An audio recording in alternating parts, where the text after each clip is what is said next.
MGM college ನಮ್ಮ ಇಂದಿನ ಈ ಕಾರ್ಯಕ್ರಮಕ್ಕೆ ವಿಶೇಷ ವೇದಿಕೆಯಾಗಿರುವುದು ನಮಗೆ ಸಂತಸದ ವಿಷಯ.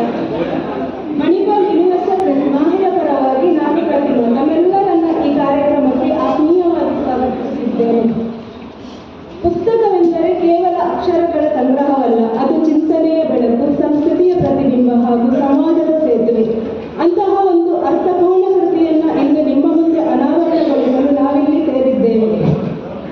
ಇಂದಿನ ನಮ್ಮ ಈ ಕಾರ್ಯಕ್ರಮದ ಮುಖ್ಯ ಅತಿಥಿಗಳಾಗಿ ಖ್ಯಾತ ಕನ್ನಡ ವಿದ್ವಾಂಸರಾದ ಡಾಕ್ಟರ್ ಪಾತೆಕಲ್ಲು ವಿಷ್ಣು ಭಟ್ ಅವರು ನಮ್ಮೊಂದಿಗಿದ್ದಾರೆ.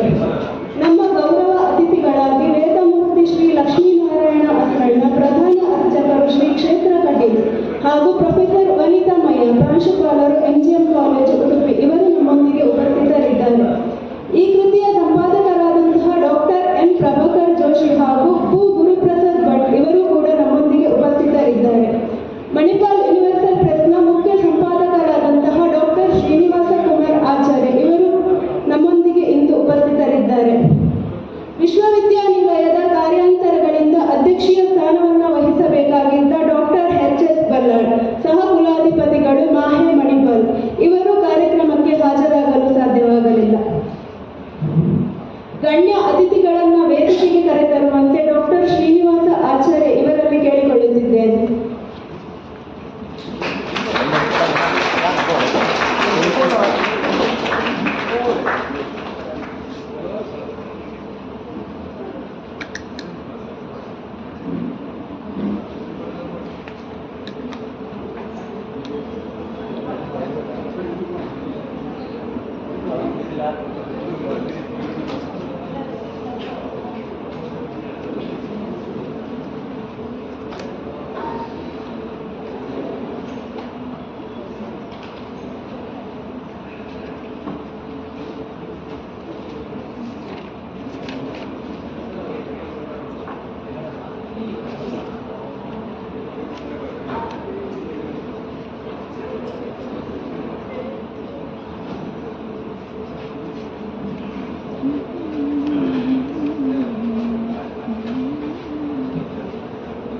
ಕಾರ್ಯಕ್ರಮವನ್ನು ಅಧಿಕೃತವಾಗಿ ಆರಂಭಿಸುವ ಸಲುವಾಗಿ ಎಲ್ಲ ಅತಿಥಿಗಳನ್ನು ಹಾಗೂ ಸಭಿಕರನ್ನು ಡಾಕ್ಟರ್ ಶ್ರೀನಿವಾಸ ಆಚಾರ್ಯರವರು ಸ್ವಾಗತಿಸಲಿದ್ದಾರೆ. ವಿದ್ವಾನ್ ಡಾಕ್ಟರ್ ಶ್ರೀನಿವಾಸ್ ಕುಮಾರ್ ಆಚಾರ್ಯರು ಭಾರತೀಯ ತತ್ವಶಾಸ್ತ್ರ ಮತ್ತು ಸಂಸ್ಕೃತ ಅಧ್ಯಯನಗಳಲ್ಲಿ ಪರಿಣಿತರಾಗಿದ್ದು ಈ ಕ್ಷೇತ್ರಗಳಲ್ಲಿ ಪಿಎಚ್ಡಿ ವಿದ್ಯಾರ್ಥಿಗಳಿಗೆ ಮಾರ್ಗದರ್ಶನವನ್ನು ನೀಡುತ್ತಿದ್ದಾರೆ. ಇವರು ಮಾಹೆಯ ಮಿಶಾದಲ್ಲಿ ತತ್ವಜ್ಞಾನ ವಿಭಾಗದ ಮುಖ್ಯಸ್ಥರು ಹಾಗೂ ಸಹ ಪ್ರಾಧ್ಯಾಪಕರಾಗಿದ್ದು ಮಣಿಪಾಲ್ ಯೂನಿವರ್ಸಲ್ ಪ್ರೆಸ್ನ ಮುಖ್ಯಸ್ಥರಾಗಿಯೂ ಕಾರ್ಯನಿರ್ವಹಿಸುತ್ತಿದ್ದಾರೆ. ಪರಮ ಪೂಜ್ಯ ಶ್ರೀ ವಿಶ್ವೇಶತೀರ್ಥ ಸ್ವಾಮೀಜಿಯವರಂತಹ ದಿಗ್ಗಜ ವಿದ್ವಾಂಸರ ಮಾರ್ಗದರ್ಶನದಲ್ಲಿ ಸಾಂಪ್ರದಾಯಿಕ ಅಧ್ಯಯನಗಳನ್ನು ಪೂರೈಸಿರುವ ಇವರು ಪ್ರಸ್ತುತ ಸಾಂಸ್ಥಿಕ ಮತ್ತು ರಾಷ್ಟ್ರೀಯ ಮಟ್ಟದ ವಿವಿಧ ಶೈಕ್ಷಣಿಕ ಮಂಡಳಿಗಳು ಮತ್ತು ಸಮಿತಿಗಳಲ್ಲಿ ಸೇವೆ ಸಲ್ಲಿಸುತ್ತಿದ್ದಾರೆ. ಗಣ್ಯ ಅತಿಥಿಗಳನ್ನು ಹಾಗೂ ಸಭಿಕರನ್ನು ಸ್ವಾಗತಿಸುವಂತೆ ಡಾಕ್ಟರ್ ಶ್ರೀನಿವಾಸ ಆಚಾರ್ಯರಲ್ಲಿ ಕೇಳಿಕೊಳ್ಳುತ್ತಿದ್ದೇನೆ.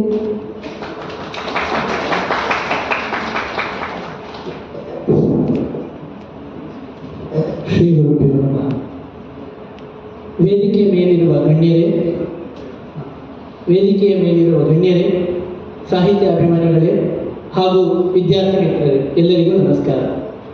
ಮಾಹೆ ಮಣಿಪಾಲ ಉನ್ನತ ಶಿಕ್ಷಣ ವಿದ್ಯಾಪೀಠ ಅಕಾಡೆಮಿಯ ಪ್ರತಿಷ್ಠಿತ ಅಂಗಸಂಸ್ಥೆಯಾದ ಮಣಿಪಾಲ ಯೂನಿವರ್ಸಲ್ ಪ್ರೆಸ್ ಮಣಿಪಾಲ ವೈಶ್ವಿಕ ಅಥವಾ ಸಾರ್ವತ್ರಿಕ ಪ್ರಸಾರಾಂಗವು ಆಯೋಜಿಸಿರುವ ಈ ಸುಂದರ ನಡುದಿನದ ಪುಸ್ತಕ ಬಿಡುಗಡೆ ಸಮಾರಂಭಕ್ಕೆ ನಿಮ್ಮೆಲ್ಲರನ್ನು ಹೃತ್ಪೂರ್ವಕವಾಗಿ ಸ್ವಾಗತಿಸಲು ನಾನು ಬಯಸುತ್ತೇನೆ.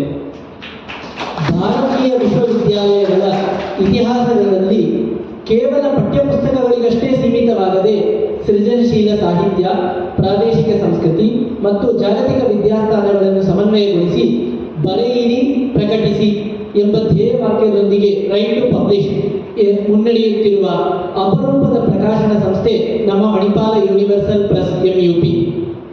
ಇಂದು ನಾವು ನಮ್ಮ 315ನೆಯ ಪ್ರಕಟಣೆಯಾದ ತುಳುನಾಡಿನ ಸಾಂಸ್ಕೃತಿಕ ಚರಿತ್ರೆಯ ಜೀವಂತ ಕೋಶದಂತಿರುವ ಭೂಶ್ರೀ ಸಂಸ್ಕೃತಿ ಸಂಪದ ಕೃತಿಯನ್ನು ಲೋಕಾರ್ಪಣೆ ಮಾಡುತ್ತಿದ್ದೇವೆ. ವಿಶ್ವವಿದ್ಯಾಲಯವೊಂದು ಕೇವಲ ಪದವಿಗಳನ್ನು ನೀಡುವ ಕೇಂದ್ರವಾಗದೆ ಸಮಾಜದ ಬೇರುಗಳನ್ನು ಶೋಧಿಸಿ ಅಲ್ಲಿನ ಅರಿವನ್ನು ದಾಖಲಿಸಿ ಮುಂದಿನ ಪೀಳಿಗೆಗೆ ದಾಟಿಸುವ ಜವಾಬ್ದಾರಿಯನ್ನು ಹೊರಬೇಕು. ಆ ನಿಟ್ಟಿನಲ್ಲಿ ಮಾಹೆ MUP ಕೈಗೊಂಡಿರುವ ಈ ಕಾರ್ಯ ಅತ್ಯಂತ ಮೌಲ್ಯಯುತವಾದದ್ದು.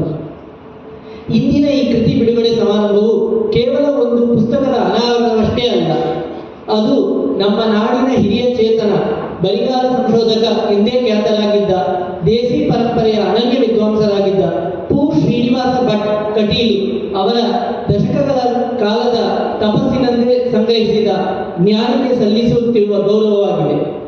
ಇಂತಹ ಅರ್ಥಪೂರ್ಣ ಕಾರ್ಯಕ್ಕೆ ಸದಾ ಬೆನ್ನೆಲುಬಾಗಿ ನಿಂತಿರುವ ಮಾಹೆಯ ದೂರದೃಷ್ಟಿಯ ನಾಯಕತ್ವಕ್ಕೆ ನಾವು ಸದಾ ಋಣಿ. ಆತ್ಮೀಯರೇ, ಇಂದು ಲೋಕಾರ್ಪಣೆಗೊಳ್ಳುತ್ತಿರುವ ಶ್ರೀ ಸಂಸ್ಕೃತಿ ಸಂಪದ ಎಂಬುದು ಕೇವಲ ಒಂದು ಪುಸ್ತಕವಲ್ಲ, ಇದೊಂದು ತುಳುನಾಡಿನ ಸಾಂಸ್ಕೃತಿಕ ವಿಶ್ವಕೋಶ. ಇಲ್ಲಿನ ವಿಷಯ ವೈವಿಧ್ಯ ಎಂಥವರನ್ನು ಬೆರಗುಗೊಳಿಸುತ್ತದೆ. ನಮ್ಮ ನಿತ್ಯ ಜೀವನದ ಅತ್ಯಂತ ಸಾಧಾರಣ ಸಂಗತಿಗಳಾದ ತೊಟ್ಟಿಲು, ಬಾವಿ, ಹೂಮಾಲೆ, ತಿಂಡಿ ತಿನಿಸುಗಳಿಂದ ಹಿಡಿದು ಯಕ್ಷಗಾನದ ಗಂಭೀರ ಪ್ರಸಂಗಗಳು, ಶಾಸನಗಳು, ಆಳುಪರ ಇತಿಹಾಸ ಹಾಗೂ ಕೃಷಿ ಸಂಸ್ಕೃತಿಯ ಸೂಕ್ಷ್ಮಗಳವರೆಗೆ ಪ್ರತಿಯೊಂದು ಶ್ರೀ ಅವರ ವಿದ್ವತ್ಪೂರ್ಣ ಬರಿಗಾಲ ಸಂಶೋಧನೆಯ ಆಳ ಎದ್ದು ಕಾಣುತ್ತದೆ.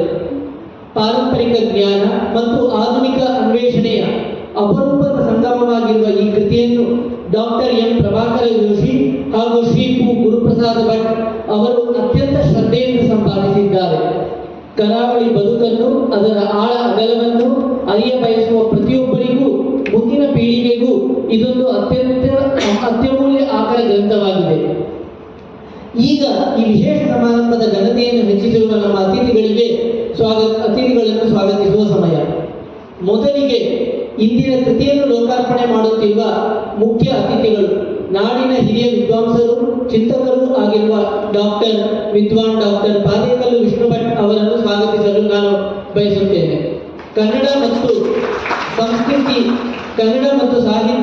ಸಂಸ್ಕೃತ ಸಾಹಿತ್ಯದಲ್ಲಿನ ನಿಮ್ಮ ಆಳವಾದ ಪಾಂಡಿತ್ಯ ಹಾಗೂ ಸಂಶೋಧನಾ ದೃಷ್ಟಿಕೋನವು ಸಂಪಾದಕರೊಂದಿಗಿನ ವಿದ್ವತ್ಪೂರ್ಣ ಸಂವಾದದ ಮೂಲಕ ಈ ಕೃತಿಯ ಮೌಲ್ಯವನ್ನು ಓರೆ ಹಚ್ಚಲು ಅತ್ಯಂತ ಸೂಕ್ತವಾಗಿದೆ. ತಮಗೆ ಆದರದ ಸ್ವಾಗತ. ನಮ್ಮ ನಡುವೆ ಗೌರವಾನ್ವಿತ ಅತಿಥಿಗಳಾಗಿ ಉಪಸ್ಥಿತರಿರುವ ಕಟೀಲು ಶ್ರೀ ದುರ್ಗಾ ಪರಮೇಶ್ವರಿ ದೇವಸ್ಥಾನದ ಪ್ರಧಾನ ಅರ್ಚಕರಾದ ವೇದಮೂರ್ತಿ ಶ್ರೀ ಲಕ್ಷ್ಮೀನಾರಾಯಣ ಆಸರಣ್ಣ ಅವರನ್ನು ಭಕ್ತಿಪೂರ್ವಕವಾಗಿ ಸ್ವಾಗತಿಸುತ್ತೇನೆ. ಶ್ರೀನಿವಾಸ ಭಟ್ಟರ ಒಡನಾಡಿಯಾಗಿ ಅವರ ಅಧ್ಯಾತ್ಮ ಮತ್ತು ಸಾಂಸ್ಕೃತಿಕ ಬದುಕನ್ನು ಹತ್ತಿರದಿಂದ ಕಂಡವರು ನೀವು. ನಿಮ್ಮ ಆಗಮನ ಈ ಸಭೆಗೆ ಕಳೆತಂದಿದೆ. ಹಾಗೆಯೇ ಮತ್ತೋರ್ವ ಗೌರವಾನ್ವಿತ ಅತಿಥಿ ನಮ್ಮ MGM ಕಾಲೇಜಿನ ಪ್ರಾಂಶುಪಾಲರಾದ ಪ್ರೊಫೆಸರ್ ವನಿತಾ ಮಯ್ಯ ಅವರನ್ನು ಪ್ರೀತಿಯಿಂದ ಸ್ವಾಗತಿಸುತ್ತೇನೆ. ಶಿಕ್ಷಣ ಕ್ಷೇತ್ರದಲ್ಲಿ ಶಿಸ್ತು ಮತ್ತು ಸಾಹಿತ್ಯಾಸಕ್ತಿಯನ್ನು ವಿದ್ಯಾರ್ಥಿಗಳಲ್ಲಿ ಮೂಡಿಸುತ್ತಿರುವ ನಿಮ್ಮ ಉಪಸ್ಥಿತಿ ನಮಗೆ ತುಂಬಾ ಸಂತಸ ತಂದಿದೆ. ಇನ್ನು ಈ ಬೃಹತ್ ಗ್ರಂಥದ ಹಿಂದಿರುವ ಶಕ್ತಿಗಳು, ಈ ಕೃತಿಯ ಸಂಪಾದಕರು, ಇವತ್ತಿನ ನವವರರು, ಯಕ್ಷಗಾನ ಮತ್ತು ಜಾನಪದ ಕ್ಷೇತ್ರದ ಅಪ್ರತಿಮ ವಿದ್ವಾಂಸರಾದ ಡಾಕ್ಟರ್ ಎಂ ಪ್ರಭಾಕರ ಜೋಶಿ ಮತ್ತು ಶ್ರೀ ಅವರ ಸುಪುತ್ರರು, ಲೇಖಕರು ಆಗಿರುವ ಶ್ರೀ ಗುರುಪ್ರಸಾದ ಭಟ್ ಉಪನ್ಯಾಸಕರು ಅವರನ್ನು ವೇದಿಕೆಗೆ ತುಂಬು ಹೃದಯದಿಂದ ಸ್ವಾಗತಿಸುತ್ತೇನೆ. ಚದುರಿ ಹೋಗಿದ್ದ ಶ್ರೀ ಅವರ ಬರಹಗಳನ್ನು ಒಗ್ಗೂಡಿಸಿ ಸಂಸ್ಕೃತಿ ಸಂಪದವನ್ನಾಗಿ ರೂಪಿಸಿದ ನಿಮ್ಮ ಶ್ರಮ ಶ್ಲಾಘನೀಯ. ಮತ್ತು ನಮ್ಮ ಪ್ರತಿಯೊಂದು ಕಾರ್ಯದಲ್ಲೂ ನಮ್ಮ ಜೊತೆಗೂಡಿ ಹಿತವನ್ನು ಬಯಸುವ professor Jagadish Shetty, doctor Prithviraj Kavatar, astro Mohan ಮುಂತಾದ ಎಲ್ಲ ವಾರ್ತಿಕ ಮಿತ್ರ ಸಮುದಾಯದವರಿಗೆ ನಮ್ಮ ಹಾರ್ದ ಸ್ವಾಗತ. ಇಂದು ಶ್ರೀ ಅವರ ಕವನವನ್ನು ಸುಶ್ರಾವ್ಯವಾಗಿ ವಾಚಿಸಲಿರುವ ಸಂಶೋಧಕಿ ಶ್ರೀ ಶ್ರಾವ್ಯ ಬಾಸ್ರಿ ಅವರಿಗೂ ತುಂಬು ಹೃದಯದ ಸ್ವಾಗತ. ಈ ಸಭೆಯಲ್ಲಿ ಉಪಸ್ಥಿತರಿರುವ ನಾಡಿನ ಗಣ್ಯ ಸಾಹಿತಿಗಳೇ, ವಿಮರ್ಶಕರೇ, ಸಂಶೋಧಕರೇ ಹಾಗೂ ಪುಸ್ತಕ ಪ್ರೇಮಿಗಳೇ, ನಿಮ್ಮೆಲ್ಲರಿಗೂ ಮಣಿಪಾಲ ಯೂನಿವರ್ಸಲ್ ಪ್ರೆಸ್ ಪರವಾಗಿ ಆತ್ಮೀಯ ಸ್ವಾಗತ. ವಿಶೇಷವಾಗಿ MGM ಕಾಲೇಜಿನ ವಿಭಾಗದ ವಿದ್ಯಾರ್ಥಿಗಳು, ಬೋಧಕ ಮತ್ತು ಬೋಧಕೇತರ ಸಿಬ್ಬಂದಿ ವರ್ಗದವರಿಗೂ ಮತ್ತು ಈ ಎಲ್ಲ ಕಾರ್ಯಕ್ರಮಕ್ಕೆ ಬೆನ್ನೆಲುಬಾಗಿ ನಿಂತಿರುವ ಮಾಹೆಯ ಎಲ್ಲ PR, ಮೀಡಿಯಾ, ಫೋಟೋಗ್ರಫಿ ಮುಂತಾದ ಸಿಬ್ಬಂದಿ ವರ್ಗದವರಿಗೂ ನಾನು ತುಂಬು ಹೃದಯದ ಸ್ವಾಗತವನ್ನು ಕೋರುತ್ತೇನೆ. ಎಲ್ಲ ಮಕ್ಕಳಿಗೂ ಪುಸ್ತಕ ಪ್ರೇಮವನ್ನು ಹೆಚ್ಚಿಸಲು ಒಂದು ಪುಸ್ತಕವನ್ನು ಸ್ಮರಣಿಕೆಯಾಗಿ ಕಾರ್ಯಕ್ರಮದ ಕೊನೆಯಲ್ಲಿ ನೀಡಲಾಗುತ್ತದೆ. ಅಂತಿಮವಾಗಿ ಈ ಪುಸ್ತಕವನ್ನು ಅಂದವಾಗಿ ರೂಪಿಸಲು ಶ್ರಮಿಸಿದ ನನ್ನ ಪ್ರೀತಿಯ MUP ತಂಡದ ಸದಸ್ಯರಾದ ವ್ಯವಸ್ಥಾಪಕ ಸಂಪಾದಕರು, ಮ್ಯಾನೇಜಿಂಗ್ ಎಡಿಟರ್, ಸಂಪಾದಕೀಯ ಸಂಯೋಜಕರು, ಎಡಿಟೋರಿಯಲ್ ಕೋಆರ್ಡಿನೇಟರ್, ಮಾರುಕಟ್ಟೆ ನಿರ್ವಾಹಕರು, ಮಾರ್ಕೆಟಿಂಗ್ ಎಕ್ಸಿಕ್ಯೂಟಿವ್, ವಿನ್ಯಾಸಕರು, ಡಿಸೈನರ್ಸ್, ಕಚೇರಿ ಆಡಳಿತ ಸಿಬ್ಬಂದಿ, ಆಫೀಸ್ ಅಡ್ಮಿನ್ ಹಾಗೂ ಪ್ರತಿ ಸಂಪಾದಕರು, ಕಾಪಿ ಎಡಿಟರ್ ಇವರನ್ನು ಸ್ವಾಗತಿಸುತ್ತಾ ಈ ಕಾರ್ಯಕ್ರಮವನ್ನು ಯಶಸ್ವಿಗೊಳಿಸಲು ಕೋರುತ್ತೇನೆ. ನೀವು ಯಾರಿಲ್ಲದೆ ನಮ್ಮ ಕಾರ್ಯಕ್ರಮಕ್ಕೆ ಶೋಭೆ ತರುವುದಿಲ್ಲ. ಆದ್ದರಿಂದ ನೆಲದ ಎಲ್ಲರಿಗೂ ಮತ್ತೊಮ್ಮೆ ತುಂಬ ಹೃದಯದ ಸ್ವಾಗತ.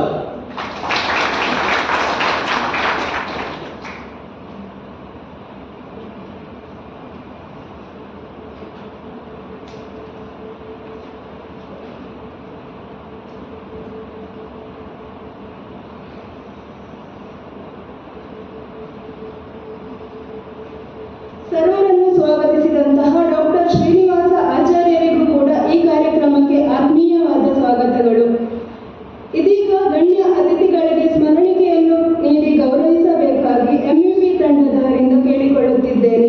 ಇಂದಿನ ಕಾರ್ಯಕ್ರಮದ ಮುಖ್ಯ ಅತಿಥಿಗಳಾದಂತಹ ಖ್ಯಾತ ಕನ್ನಡ ವಿದ್ವಾಂಸರಾದ ಡಾಕ್ಟರ್ ಕಾದೇಕಲ್ಲು ವಿಷ್ಣುಭಟ್ ಇವರಿಗೆ ಸ್ಮರಣಿಕೆಯನ್ನು ನೀಡಿ ಗೌರವಿಸಬೇಕಾಗಿ ಸುರುಚಿ ಡಿಸೋಜ ಇವರಲ್ಲಿ ಕೇಳಿಕೊಳ್ಳುತ್ತಿದ್ದೇನೆ.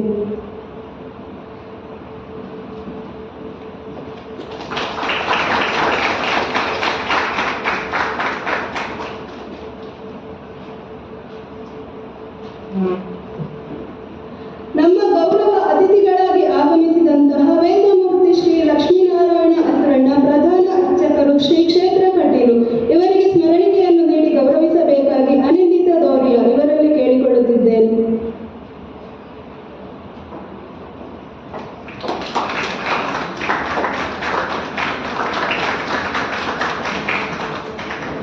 ನಮ್ಮ ಇನ್ನೋರ್ವ ಗೌರವ ಅತಿಥಿಗಳಾದಂತಹ ಪ್ರೊಫೆಸರ್ ವನಿತಾ ಮಯ್ಯ, ಪ್ರಾಂಶುಪಾಲರು, MGM ಕಾಲೇಜು ಉಡುಪಿ ಇವರಿಗೆ ಸ್ಮರಣಿಕೆಯನ್ನು ನೀಡಿ ಗೌರವಿಸಬೇಕಾಗಿ ಸುರುಚಿ ಡಿಸೋಜ ಇವರಲ್ಲಿ ಕೇಳಿಕೊಳ್ಳುತ್ತಿದ್ದೇನೆ.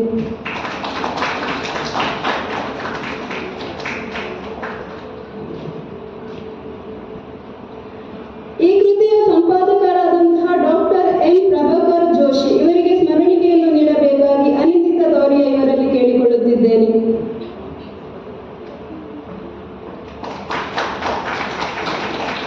ಹಾಗೂ ಈ ಕೃತಿಯ ಇನ್ನೋರ್ವ ಸಂಪಾದಕರಾದಂತಹ ಗುರುಪ್ರಸಾದ್ ಭಟ್ ಇವರಿಗೆ ಸ್ಮರಣಿಕೆಯನ್ನು ನೀಡಿ ಗೌರವಿಸಬೇಕಾಗಿ ಸುರುಚಿ ಡಿಸೋಜ ಇವರಲ್ಲಿ ಕೇಳಿಕೊಳ್ಳುತ್ತಿದ್ದೇನೆ.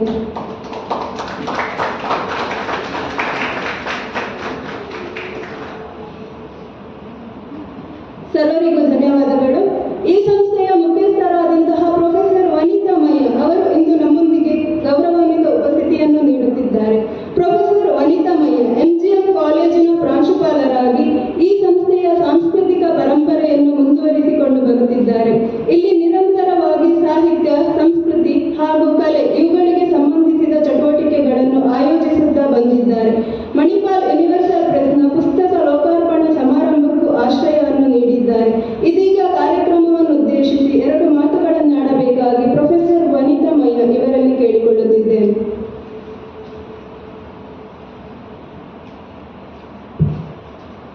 ವೇದಿಕೆಯಲ್ಲಿ ಉಪಸ್ಥಿತರಿರುವ ಗಣ್ಯರೇ, ವೇದಿಕೆಯ ಮುಂಭಾಗದಲ್ಲಿ ಆಸೀನರಾಗಿರುವ ಸಾಹಿತ್ಯಾಸಕ್ತರೇ, ನಮ್ಮ ಅಧ್ಯಾಪಕ ಮಿತ್ರರೇ ಹಾಗೂ ಪ್ರತಿಷ್ಠಿತ MGM ಸಂಸ್ಥೆಯ ವಿದ್ಯಾರ್ಥಿಗಳೇ, ಎಲ್ಲರಿಗೂ ಸಹ ನನ್ನ ವಂದನೆಗಳು. Manipal academy of higher education ಶೈಕ್ಷಣಿಕ ದೃಷ್ಟಿಯಿಂದ ಶೈಕ್ಷಣಿಕ ಸಂಸ್ಥೆಗಳನ್ನು ಸ್ಥಾಪಿಸಿ ವಿಶ್ವದಾದ್ಯಂತ ಮನ್ನಣೆಯನ್ನು ಪಡೆದಿದೆ. ಇದರ ಕಾರ್ಯವೈಖರಿ ಅಂತ ಹೇಳಿದರೆ ಆಧುನಿಕ ಶೈಕ್ಷಣಿಕ ಶಿಕ್ಷಣ ವ್ಯವಸ್ಥೆಗೂ ಹಾಗೂ ಪಾರಂಪರಿಕ ಶಿಕ್ಷಣ ವ್ಯವಸ್ಥೆಗೂ ಎರಡಕ್ಕೂ ಸಹ ಮನ್ನಣೆ ಕೊಡ್ತಾ ಇದೆ, ಎರಡಕ್ಕೂ ಸಹ ಇಂಪಾರ್ಟೆನ್ಸ್ ಕೊಡ್ತಾ ಇದೆ. ಆಧುನಿಕ ಶಿಕ್ಷಣ ವ್ಯವಸ್ಥೆಗೂ ಹಾಗೂ ಪಾರಂಪರಿಕ ಹಿಂದಿನಿಂದ ಬೆಳೆದುಕೊಂಡ ಬಂದಂಥ ಯಕ್ಷಗಾನ, ನಾಟಕ ಈ ಎಲ್ಲದಕ್ಕೂ ಸಹ ಅದು ಇಂಪಾರ್ಟೆನ್ಸ್ ಕೊಡ್ತದೆ, ಪ್ರಾಮುಖ್ಯತೆ ಕೊಡ್ತಾ ಇದೆ. ಯೂನಿವರ್ಸಲ್ ಪ್ರೆಸ್ ಇದರ ಮುಖಾಂತರ ಈಗ 315ನೇ ಪ್ರಕಟಣೆ ನಡೀತಾ ಇದೆ ಅಂತ ಹೇಳ್ತಾ ಇದ್ದಾರೆ. ಪುಸ್ತಕಗಳನ್ನು ಮಾಹೆ ಸಂಸ್ಥೆಯ ವತಿಯಿಂದ ಬಿಡುಗಡೆ ಆಗ್ತಾ ಇದೆ. ಇವತ್ತಿನ ಈ ಕಾರ್ಯಕ್ರಮದಲ್ಲಿ ಶ್ರೀ ಸಂಸ್ಕೃತಿ ಸಂಪದ ಎನ್ನುವ ಲೇಖನಗಳನ್ನು ಪುಸ್ತಕ ರೂಪದಲ್ಲಿ ತಂದು ಬಿಡುಗಡೆಗೊಳಿಸ್ತಾ ಇದ್ದಾರೆ. ಶ್ರೀ ಶ್ರೀನಿವಾಸ್ ಭಟ್ ಕಟೀಲ್ ಇವರು ಅನೇಕ ಲೇಖನಗಳನ್ನು ಬರೆದಿದ್ದಾರೆ. ಬಟ್ ಅವುಗಳಲ್ಲಿ ಯಾವುದು ಸಹ ಪ್ರಕಟಿತವಾಗಿರಲಿಲ್ಲ. ಅದು ಜಾನಪದಕ್ಕೆ ಸಂಬಂಧಪಟ್ಟಿರ್ಬೋದು, ಯಕ್ಷಗಾನಕ್ಕೆ ಸಂಬಂಧಪಟ್ಟಿರ್ಬೋದು, ಅಥವಾ ತುಳುನಾಡ ಸಂಸ್ಕೃತಿ ಅದರ ಬಗ್ಗೆ ಸಂಬಂಧಪಟ್ಟಿರ್ಬೋದು, ಪಾರಂಪರಿಕ ವಿಷಯಕ್ಕೆ ಸಂಬಂಧಪಟ್ಟಿರ್ಬೋದು, ಅದು ಯಾವುದು ಸಹ ಪ್ರಕಟವಾಗಿರಲಿಲ್ಲ. ಇವತ್ತಿನ ಈ ಕಾರ್ಯಕ್ರಮದಲ್ಲಿ ಡಾಕ್ಟರ್ ಪ್ರಭಾಕರ್ ಜೋಶಿ ಮತ್ತು ಶ್ರೀ ಗುರುಪ್ರಸಾದ್ ಭಟ್ ಇವರು ಈ ಲೇಖನಗಳನ್ನೆಲ್ಲ ಕ್ರೋಢೀಕರಿಸಿ ಸಂಸ್ಕೃತಿ ಸಂಪದ ಎನ್ನುವಂಥ ಪುಸ್ತಕವನ್ನು ತಂದಿದ್ದಾರೆ. ವಿದ್ಯಾರ್ಥಿಗಳೇ, ನಿಮಗೆ ಯಾವುದೇ ವಿಷಯ ಬೇಕಿದ್ರೂ ಸಹ ಈ ಪುಸ್ತಕವನ್ನು ನೀವು ರೆಫರ್ ಮಾಡ್ಬೋದು. ಸಂಗೀತದ ವಿಷಯದಲ್ಲಿ, ಸಾಹಿತ್ಯದ ವಿಷಯದಲ್ಲಿ, ಜಾನಪದ ವಿಷಯದಲ್ಲಿ ನಿಮ್ಗೆ ಏನಾದರೂ ಲೇಖನ ಬರಬೇಕಿದ್ರೆ, ಯಕ್ಷಗಾನ ವಿಷಯದಲ್ಲಿ ಏನಾದರೂ ಲೇಖನ ಬರಬೇಕಿದ್ರೆ ಈ ಪುಸ್ತಕವನ್ನು ನೀವು ಓದ್ಬೋದು, ಇದನ್ನು ರೆಫರ್ ಮಾಡ್ಬೋದು. ಸಾಹಿತ್ಯ ಎನ್ನುವಂಥದ್ದು ಅದು ಎಲ್ಲರಿಗೂ ಬರುವಂಥದ್ದಲ್ಲ, ಎಲ್ರಿಗೂ ಸಹ ಬರೀಲಿಕ್ಕೆ ಆಗುವುದಿಲ್ಲ, ಅಂಥ ಕೆಪಾಸಿಟಿ ಎಲ್ಲರಿಗೂ ಇರುವುದಿಲ್ಲ. ಆದರೆ ಅದನ್ನು ಎಲ್ಲರೂ ಸಹ ಓದ್ಬೋದು. ನಮ್ಮ MGM ಲೈಬ್ರರಿಯಲ್ಲಿ ಅನೇಕ ಪುಸ್ತಕಗಳಿವೆ, ಅನೇಕ ವಿದ್ವಾಂಸರ ಪುಸ್ತಕಗಳಿವೆ. ಇವುಗಳನ್ನು ನೀವು ಲೈಬ್ರರಿಯಿಂದ ತಗೊಂಡು ಓದಿ, ಒಮ್ಮೆ ಓದಿ, ಅರ್ಥ ಆಗದಿದ್ದರೆ ಎರಡನೇ ಸಲ ಸೆಕೆಂಡ್ ಟೈಮ್ ಓದಿ, ನಿಮ್ಮ ಜ್ಞಾನವನ್ನು ವರ್ಧಿಸಿಕೊಳ್ಳಿ. ಮತ್ತು ಕೆಲವರಿಗೆ ಸಹ ಬರೀಲಿಕ್ಕೆ ಕೆಪಾಸಿಟಿ ಉಂಟು, ಅವರು ಅದನ್ನು ಯೂಸ್ ಮಾಡಿಕೊಳ್ಳೋದಿಲ್ಲ. ಇಂಥ ಗ್ರಂಥಗಳನ್ನು ಓದಿ ನೀವು ಸಹ ಬರೆಗಾರರಾಗಿ ಅಂತ ಹೇಳಲಿಕ್ಕೆ ಇಷ್ಟಪಡ್ತೀನಿ. ನನಗೆ ಅವಕಾಶ ಕೊಟ್ಟದಕ್ಕೆ ಧನ್ಯವಾದ.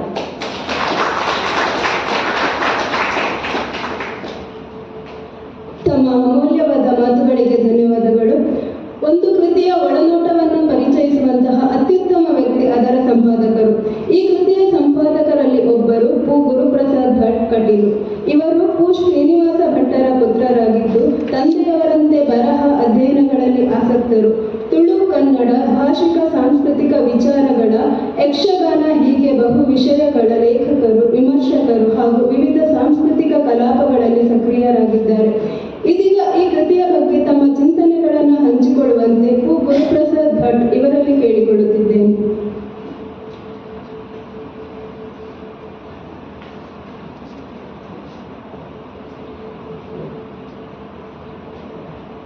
ವಾಗೀಶನಿಲ್ಲದೆ ನೀನೀಶನೆಂದಾದೆ, ನಾನೀಶ ನೀನೀಶನೆನ್ನಬೇಡ, ಲೋಕಕ್ಕೆ ವಾಗೀಶನೀಶ ಸರ್ವಜ್ಞ.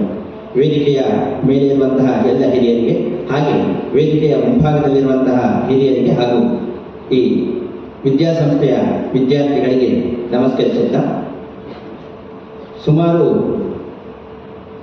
ಒಂದು 6-7 ವರ್ಷದ ಕೆಲಸ ಇದು. ಪ್ರಭಾಕರ್ ಜೋಶಿ ಅವರು ನನ್ನ ಬೆನ್ನು ಬಿದ್ದಿದ್ರು. ಅಪ್ಪನ ಸಂಪೂರ್ಣ ಲೇಖನಗಳನ್ನು ಸಂಗ್ರಹಿಸಿ ಒಂದು ಪುಸ್ತಕ ಮಾಡಬೇಕು ಅಂತ ಹೇಳಿ 2011ನೇ ಇಸವಿ ನನ್ನ ತಂದೆಯವರು ದಿವಂಗತರಾಗುವ ಪೂರ್ವದಲ್ಲಿ ಕಾಂತಾವರ ಕನ್ನಡ ಸಂಘದವರು ಅವರ ಹತ್ರ ನಿಮ್ಮ ಪುಸ್ತಕಗಳನ್ನೊಂದು ಕೃತಿ ಮಾಡುವ ಅಂತ ಹೇಳಿ ಕೇಳಿಕೊಂಡ್ರು. ಆಗ ಒಮ್ಮೆ ಆಯಿತು ಅಂತ ಹೇಳಿದರು. ಸುಮಾರು ಅವರ ಲೇಖನಗಳನ್ನು ಸಂಗ್ರಹಿಸಿಟ್ರು. ಒಟ್ಟು 1966ನೇ ಇಸವಿಯಲ್ಲಿ ಮಡಿಕೇರಿಯ ರವಿ ಎಂಬಂತಹ ಒಂದು ಪತ್ರಿಕೆಯಲ್ಲಿ ಅವರ ಪ್ರಥಮ ಲೇಖನ ಪ್ರಕಟ ಆದದ್ದು. ಅಲ್ಲಿಂದ 2011ನೇ ಇಸವಿಯವರೆಗೆ, ಅಕ್ಟೋಬರ್ ತಿಂಗಳಿನವರೆಗೆ ಸರಿಸುಮಾರು 500ಕ್ಕಿಂತಲೂ ಅಧಿಕ ಲೇಖನಗಳನ್ನು ಅಪ್ಪ ಬರೆದಿದ್ದಾರೆ. ಕೊನೆಯ ಲೇಖನ 2011ನೇ ಇಸವಿ ಡಿಸೆಂಬರ್ ತಿಂಗಳಿನಲ್ಲಿ ಯುಗಪುರುಷದಲ್ಲಿ ಅದು ಪ್ರಕಟ ಆದ. ಅಂದರೆ ಅಲ್ಲಿ ಯುಗಪುರುಷಕ್ಕಾಗಿ ಅವರು ಅದರ ಮುಂದಿನ ತಿಂಗಳು ಅಂದರೆ ಅಕ್ಟೋಬರ್ನಿಂದ ನವೆಂಬರ್ ತಿಂಗಳಿಗೆ ಅವರು ಲೇಖನ ಅರ್ಧ ಬರೆದಿಟ್ಟಿದ್ರು. ಆ ಲೇಖನವನ್ನು ನಾನು ಹಾಗೆ ಯುಗಪುರುಷ ಕೊಟ್ಟೆ. ಅಂದರೆ ಅಲ್ಲಿಯವರೆಗೆ ಅವರ ಲೇಖನಗಳು ಪ್ರಕಟ ಆದಂಥದ್ದು. ಅದರಲ್ಲಿ ಸುಮಾರು 225 ಲೇಖನಗಳಿಗಿಂತಲೂ ಹೆಚ್ಚು ಲೇಖನಗಳು ಯುಗಪುರುಷ ಮಾಸಪತ್ರಿಕೆಯಲ್ಲಿ ಅದು ಪ್ರಕಟ ಆದಂಥದ್ದು. ಹೀಗೆ ಅವ್ರು ಏನು ಮಾಡಿದ್ರು ಅಂತ ಹೇಳಿದ್ರೆ, ಒಂದು ಸುಮಾರು 200ರಷ್ಟು ಲೇಖನಗಳನ್ನು ಬೇರೆ ಬೇರೆ ಲೇಖನಗಳಲ್ಲಿ ಯಕ್ಷಗಾನ ಸಂಬಂಧದ್ದು, ಆಮೇಲೆ ಜಾನಪದ ಸಂಬಂಧ, ವಿವಿಧ ವ್ಯಕ್ತಿ ಪರಿಚಯಗಳು, ಕ್ಷೇತ್ರ ಪರಿಚಯಗಳು, ಇತಿಹಾಸ ಇವುಗಳನ್ನೆಲ್ಲ ಒಟ್ಟು ಮಾಡಿಟ್ಟಿದ್ರು. ಬೇರೆ ಬೇರೆ ಮೂಲಗಳಲ್ಲಿ ಕೇಳಿದರು, ಬೇರೆ ವಿಶ್ವವಿದ್ಯಾನಿಲಯಗಳಲ್ಲಿ ಕೇಳಿದರು. ಅದು ಕೆಲವೊಂದು ಕಾರಣಗಳಿಂದ ಅದು ಯಾಕೋ ಕೂಡಿ ಬರಲಿಲ್ಲ. ಆದರೂ ಪ್ರಭಾಕರ್ ಜೋಶಿ ಅವರನ್ನ ಬೆಂದು ಬಿಡಲಿಲ್ಲ. ಕೊನೆಗೆ ಅವರು ಮಾಹೆ ಯೂನಿವರ್ಸಿಟಿಯಲ್ಲಿ ಮಾತಾಡಿದರು. ಆ ಪುಸ್ತಕ ಒಂದು ರೂಪಕ್ಕೆ ಬಂತು. ಸುಮಾರು ನಾವು ಒಂದು 2 ವರ್ಷದಿಂದ ಈ ಕೆಲಸವನ್ನು ಮಾಡ್ತಾ ಇದ್ದೇವೆ. ಅಂದರೆ ಅದನ್ನು ಒಟ್ಟು ಮಾಡೋದು, ಅದನ್ನು ಬೇರೆ ಬೇರೆ ವಿಭಾಗ ಮಾಡೋದು. ಅಪ್ಪ ಇರಬೇಕು ಅಂತಾದ್ರೆ ಒಂದು ವಿಭಾಗ ಮಾಡಿಟ್ಟಿದ್ರು. ಅದನ್ನು ಮತ್ತೆ ಒಂದು ಸ್ವಲ್ಪ ಮೇಲೆ ಕೆಳಗೆ ಬೇಕಿದ್ದ ಹಾಗೆ ಅದನ್ನು ಸರಿ ಮಾಡಿದಂಥದ್ದು. ಆಮೇಲೆ ಅದಕ್ಕೊಂದು ಆ ರೂಪ ಕೊಡುವಂಥದ್ದು ಯಾವ ರೀತಿ ಅನೇಕ ಬಾರಿ ಇದರಲ್ಲಿ ನನ್ನ ಕೆಲಸ ಏನು ಅಂತ ಹೇಳಿದ್ರೆ, ನಾನು ಕಂಪೇರ್ ಮಾಡಿದ್ರೆ ನನ್ನ ಕೆಲಸದಲ್ಲಿ ಬಹಳ ಕಡಿಮೆ. ಪುಸ್ತಕ ಲೇಖನಗಳನ್ನು ಒಟ್ಟು ಮಾಡಿದ್ದು ಕೊಟ್ಟದ್ದು ಮಾತ್ರ. ಇದರ 100% ಕೆಲಸ ಮಾಡಿದ್ದು ಡಾಕ್ಟರ್ ಪ್ರಭಾಕರ್ ಜೋಶಿ ಅವರು. ಅದನ್ನು ಬೆನ್ನು ಹಿಡಿದು ತುಂಬ ಸಲ ಅವರು ಮಾಹಿಗೆ ಬಂದಿದ್ದಾರೆ. ಅದರಲ್ಲಿ ಅವರು ಮಾತಾಡಿದ್ದಾರೆ, ಆ ಪುಸ್ತಕ ಹೀಗಿರಬೇಕು, ಹಾಗಿರಬೇಕು, ಅದರ ರೂಪುರೇಷೆಗಳು ಏನು, ಯಾವ ರೀತಿ ಬರಬೇಕು. ನಾನು ಒಟ್ಟು ಮಾಹಿಗೆ ಬಂದು ಕೇವಲ 2 ಬಾರಿ. ಒಂದು ಬಾರಿ ಯಾವುದೋ ಒಂದು ಸೈನ್ ಮಾಡಲಿಕ್ಕೆ ಉಂಟು ಅಂತ ಹೇಳಿದ್ರು, ಅದಕ್ಕೆ ಬಂದಿದ್ದೇನೆ. ಮತ್ತೆ ಮೊನ್ನೆ ಪುಸ್ತಕದ ರೂಪವಾಯಿತು ಅಂತ ಹೇಳಿ ಆದಮೇಲೆ ಒಂದ್ಸಲ ಉದ್ಘಾಟನೆ ಬಿಡುಗಡೆಯನ್ನು ಹೇಗೆ ಮಾಡೋದು ಪುಸ್ತಕದ್ದು ಅಂತ ಹೇಳುವಾಗ ಆಗ ಮಾತ್ರ ಬಂದಂತೆ. ಇಡೀ ಪುಸ್ತಕವನ್ನು ಗಮನಿಸಿದರೆ ದಕ್ಷಿಣ ಕನ್ನಡ ಅಂದರೆ ಅವಿಭಜಿತ ದಕ್ಷಿಣ ಕನ್ನಡ ಜಿಲ್ಲೆಯ ಒಂದಷ್ಟು ಇತಿಹಾಸಗಳು ಆ ಪುಸ್ತಕದಲ್ಲಿ ಅಡಕಾಗಿದೆ. ಇದಕ್ಕೆ ಕಾರಣ ಅಪ್ಪ ಡಾಕ್ಟರ್ ಗುರುರಾಜ್ ಭಟ್ರ ಜೊತೆಯಲ್ಲಿ ಅನೇಕ ಕ್ಷೇತ್ರಗಳನ್ನು ಪ್ರವಾಸ ಮಾಡಿದ್ದಾರೆ. ಅವರ ಸಂಶೋಧನೆಯಲ್ಲಿ ಸಹಾಯಕರಾಗಿ ಕೆಲಸ ಮಾಡಿದ್ದಾರೆ. ಆದ್ದರಿಂದ ದಕ್ಷಿಣ ಕನ್ನಡ ಜಿಲ್ಲೆಯ ಇತಿಹಾಸ, ಅದರಲ್ಲೂ ಮುಖ್ಯವಾಗಿ ದಕ್ಷಿಣ ಕನ್ನಡ ಜಿಲ್ಲೆಯಲ್ಲಿ ಈಗ ನಾವು ಸಾಮಾನ್ಯವಾಗಿ ಗಮನಿಸುವಂಥದ್ದು ವೀರಶೈವ ಧರ್ಮ ಅಂತ ಹೇಳಿದರೆ ಅದು ಕೇವಲ ಉತ್ತರ ಕರ್ನಾಟಕಕ್ಕೆ ಮಾತ್ರ ಸೀಮಿತ, ಅಲ್ಲಿ ಮಾತ್ರ ಇರುವಂಥದ್ದು ಅಂತ ಇದೆ. ಇದರಲ್ಲಿ ಅದರಲ್ಲಿ ವೀರಶೈವ ಧರ್ಮ ತುಳುನಾಡಿನಲ್ಲಿ ಹೇಗಿತ್ತು ಎಂಬಂಥ ಕುರಿತಾಗಿ ಒಂದು ಅಧ್ಯಯನ ಮಾಡಿದ್ರು. ಅದು ಒಂದು ಸಮಗ್ರವಾದ ಅಧ್ಯಯನ ಆಗಿತ್ತು. ಅದು ಮುಖ್ಯವಾಗಿ ಎ.ವಿ. ನಾವ್ರು ಹಂಪಿ ಯೂನಿವರ್ಸಿಟಿಯಲ್ಲಿರುವಾಗ ಕಲಬುರ್ಗಿಯವರು ಅಲ್ಲಿಯ ವಿ.ಸಿ ಆಗಿರುವಾಗ ಅದು ಒಂದು ಅವರಿಗೆ ಅಧ್ಯಯನಕ್ಕೆ ಬಂದಿತ್ತು. ಒಂದು ಅಧ್ಯಯನ ಮಾಡಿ ಅಂತ ಹೇಳಿ ಹಾಗೆ ಒಂದು ಸುಮಾರು ಒಂದು 200 ಪೇಜಷ್ಟು ಅವರು ಅಧ್ಯಯನ ಮಾಡಿದ್ರು. ದಕ್ಷಿಣ ಕನ್ನಡ ಅವಿಭಜಿತ ಜಿಲ್ಲೆಯಲ್ಲಿ ಇರಬಹುದಾದಂತಹ ಸುಮಾರು 65 ವೀರಶೈವ ಮಠಗಳು, ಅವುಗಳ ಕುರಿತಾಗಿ. ಅದರಲ್ಲಿ ಒಂದು 3-4 ಮಠಗಳ ಕುರಿತಾಗಿ ದಕ್ಷಿಣ ಕನ್ನಡ ಜಿಲ್ಲೆಯಲ್ಲಿರುವಂಥದ್ದು ಅದರಲ್ಲಿ ಈ ಪುಸ್ತಕದಲ್ಲಿ ಅದು ಅಡಕಾಗಿದೆ. ಇನ್ನು ಯಕ್ಷಗಾನ ಕ್ಷೇತ್ರದಲ್ಲಿ ಅನೇಕ ಹಿರಿಯ ಕಲಾವಿದರು ನಮ್ಮ ಜೊತೆಯಲ್ಲಿದ್ದರು, ಈಗ ಇಲ್ಲದೇ ಇರುವಂಥವರು.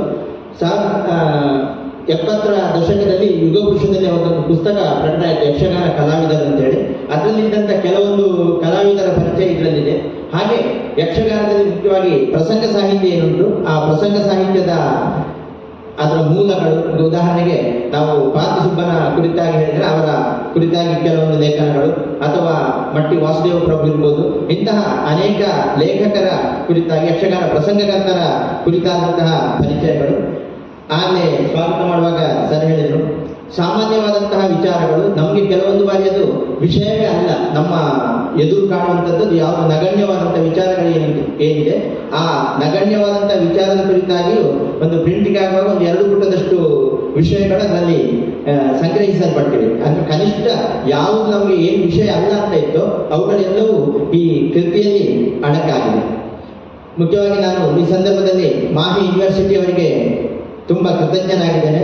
ಸುಮಾರು 710 ಪುಟಗಳ ಈ ಪುಸ್ತಕ, ಅದರಲ್ಲಿ 201 ವಿವಿಧ ಆಯಾಮಗಳ ಲೇಖನಗಳು. ಅದೇ ರೀತಿಯಲ್ಲಿ ಸುಮಾರು ಒಂದು ಅಪ್ಪನಿಗೆ ಆತ್ಮೀಯರಾದಂತಹ ಸುಮಾರು 10ರಿಂದ 15 ಜನರ ವಿವಿಧ ಅಪ್ಪನ ಪರಿಚಯಾತ್ಮಕ ಲೇಖನಗಳು ಈ ಕೃತಿಯಲ್ಲಿ ಅಡಕಾಗಿದೆ. ಇದನ್ನು ಪ್ರಕಟಿಸಲಿಕ್ಕೆ ಅವಕಾಶ ಕೊಟ್ಟಂತಹ ಮಾಹಿಯವರಿಗೆ ವಿಶೇಷವಾದಂತಹ ಕೃತಜ್ಞತೆಯನ್ನು ಹೇಳಿಕೊಂಡು, ಅದರಲ್ಲೂ ಮುಖ್ಯವಾಗಿ ನನಗೆ ಕೃತಿಯನ್ನು ಸಂಗ್ರಹಿಸಿ ಆ ಪುಸ್ತಕ ರೂಪಕ್ಕೆ ಬರಲಿಕ್ಕೆ ಬಹಳ ಬೆಂಬಲ ಕೊಟ್ಟಂತಹ ಡಾಕ್ಟರ್ ಪ್ರಭಾಕರ್ ಜೋಶಿ ಅವರಿಗೆ, ನಮಗೆ ಅವರು ಸಣ್ಣದ್ರಿಂದ ನನಗೆ ಜೋಶಿ ಮಾಮ ಅವರು. ಯಾಕಂದರೆ ಕಟೀಲ್ನಲ್ಲಿ ಜಾತ್ರೆ ಸಂದರ್ಭದಲ್ಲಿರ್ಬೋದು ಅಥವಾ ಯಾವುದೇ ಸಂದರ್ಭದಲ್ಲಿರ್ಬೋದು ಅವರು ಕಟೀಲ್ನ ಒಂದು ಪರ್ಮನೆಂಟ್ ಅತಿಥಿ ಅವರು. ಅದು ಯಾವ ಅಪ್ಪ ಪ್ರಾಥಮಿಕ ಶಾಲೆಯಲ್ಲಿ ಕಠಿಣ ಮಾಸ್ಟರ್ ಆಗಿರ್ಬೇಕು ಅಂತಾದ್ರೆ ಅಲ್ಲಿ ಪುಚ್ಚಕೆರೆ ಕೃಷ್ಣ ಭಟ್ರು ಅಂತ ಇದ್ರು ಮುಖ್ಯೋಪಾಧ್ಯಾಯರಾಗಿ. ಅಲ್ಲಿ ಅವರು ಯಾವಾಗಲೂ ಬಂದಲ್ಲಿ ಅವರ ಟೆಂಪಲಲ್ಲಿ ಕೂತ್ಕೊಂಡು ಜಾತ್ರೆ ಸಂದರ್ಭದಲ್ಲಿ 8 ದಿವಸದಲ್ಲಿ 1 ದಿವಸ ನಮ್ಮನೆಗೆ ಊಟಕ್ಕೂ ಬರ್ತಾ ಇದ್ರು. ಮತ್ತೆ ಕಟೀಲಿಗೆ ಬಂದಾಗ ಒಂದು ಚಾ ಕುಡಿದು ಹೋಗ್ತಾ ಇದ್ರು. ಆದ್ರಿಂದ ಅಪ್ಪನ ಬಹಳ ಆತ್ಮೀಯರು ಹೋಗಿ ಅವರಿಗೆ ವಿಶೇಷವಾದಂತಹ ಕೃತಜ್ಞತೆಯನ್ನು ಹೇಳಿಕೊಂಡು ನನ್ನ ಮಾತುಗಳಿಗೆ ವಿರಾಮ ನೀಡ್ತಾ ಇದ್ದೇನೆ. ನಮಸ್ಕಾರ.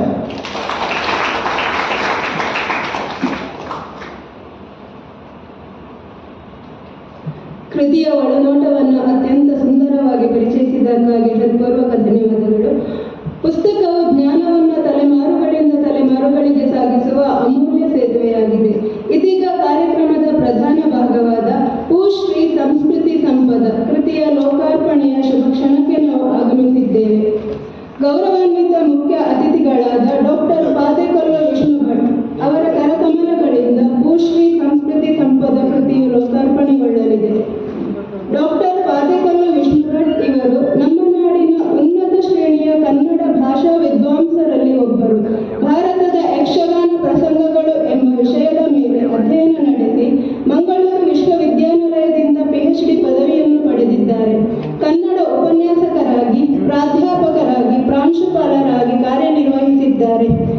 ನಿವೃತ್ತರಾದ ಬಳಿಕವೂ ಸಾಹಿತ್ಯ ಚಟುವಟಿಕೆ ಹಾಗೂ ಗ್ರಂಥ ಸಂಪಾದನೆಗಳಲ್ಲಿ ಸಕ್ರಿಯರಾಗಿದ್ದಾರೆ.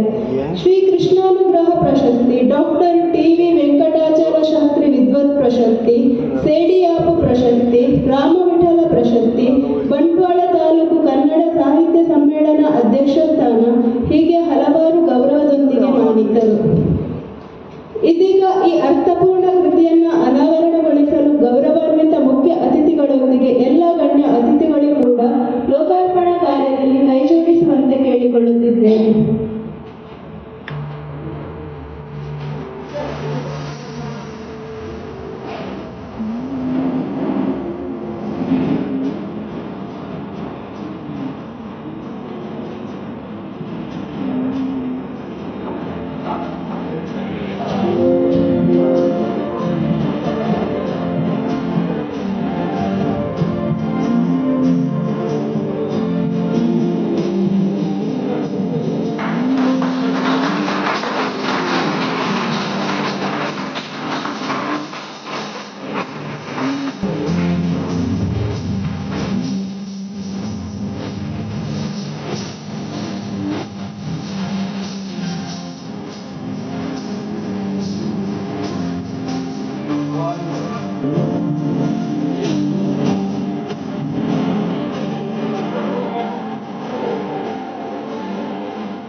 ಗೌರವಾನ್ವಿತ ಗಣ್ಯರ ಕರಕಮಲಗಳಿಂದ ಶ್ರೀ ಸಂಸ್ಕೃತಿ ಸಂಪದ ಕೃತಿಯು ಯಶಸ್ವಿಯಾಗಿ ಲೋಕಾರ್ಪಣೆಯಾಗಿದೆ. ಸಂಸ್ಕೃತಿ ಮತ್ತು ವಿದ್ಯೆಯ ಅಮೂಲ್ಯ ಸಂಪತ್ತನ್ನು ಇಂದು ನಾವು ಸಮಾಜಕ್ಕೆ ನೀಡಿದ್ದೇವೆ. ಈ ಅಮೂಲ್ಯ ಕೃತಿ ಓದುಗರಿಗೆ ಸಂಸ್ಕೃತಿ ಮತ್ತು ಅಧ್ಯಯನದ ಹೊಸ ಅರಿವು ಮತ್ತು ಪ್ರೇರಣೆಯನ್ನು ನೀಡಲಿ ಎಂದು ಆಶಿಸುತ್ತೇನೆ. ಹೃದಯದ ನಿನಾದಕ್ಕೆ ಸ್ವರ ನೀಡುವ ದೈವಿಕ ಭಾಷೆ ಸಂಗೀತ. ಇದೀಗ ಶ್ರೀನಿವಾಸ್ ಭಟ್ ರಚನೆಯ ಸಾಹಿತ್ಯಕ್ಕೆ ಸ್ವರ ನೀಡಲಿದ್ದಾರೆ ಮಿಸ್ ಶ್ರಾವ್ಯ ಬಾಸ್ರಿ. ಮಿಸ್ ಶ್ರಾವ್ಯ ಬಾಸ್ರಿ ಅವರು ಮಾಹೆಯ ಪೂರ್ವ ಅತಿಥಿ ಉಪನ್ಯಾಸಕಿಯಾಗಿ ಸೇವೆ ಸಲ್ಲಿಸಿದ್ದು, ಪ್ರಸ್ತುತ ನಮ್ಮ ಮುಖ್ಯ ಸಂಪಾದಕರಾದ ಡಾಕ್ಟರ್ ಶ್ರೀನಿವಾಸ ಕುಮಾರ್ ಆಚಾರ್ಯ ಇವರ ಮಾರ್ಗದರ್ಶನದಲ್ಲಿ ಸಂಗೀತ ಮತ್ತು ಕಲಾಶಾಸ್ತ್ರದಲ್ಲಿ PhD ಸಂಶೋಧನೆಯನ್ನು ನಡೆಸುತ್ತಿದ್ದಾರೆ. ಇದೀಗ ಮಿಸ್ ಶ್ರಾವ್ಯ ಬಾಸ್ರಿ ಅವರ ಧ್ವನಿಯಲ್ಲಿ ಶ್ರೀನಿವಾಸ್ ಭಟ್ ರಚನೆಯ ಸಾಹಿತ್ಯ.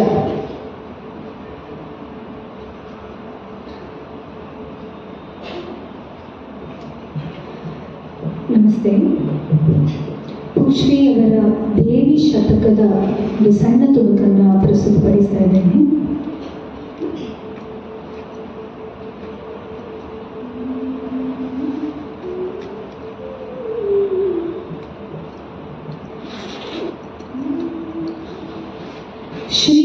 ಶ್ರೀರಮಣನನು ಜಾತೆ ಜಗದಾಧಾರಿ ಶಂಕರಿ ಗೌರಿ ಶೈಲಕುಮಾರಿ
ಪ್ರಧಾನ ಅರ್ಚಕರು ಶ್ರೀ ಕ್ಷೇತ್ರ ಕಟೀಲು ಇವರು ನಮ್ಮೊಂದಿಗಿದ್ದಾರೆ.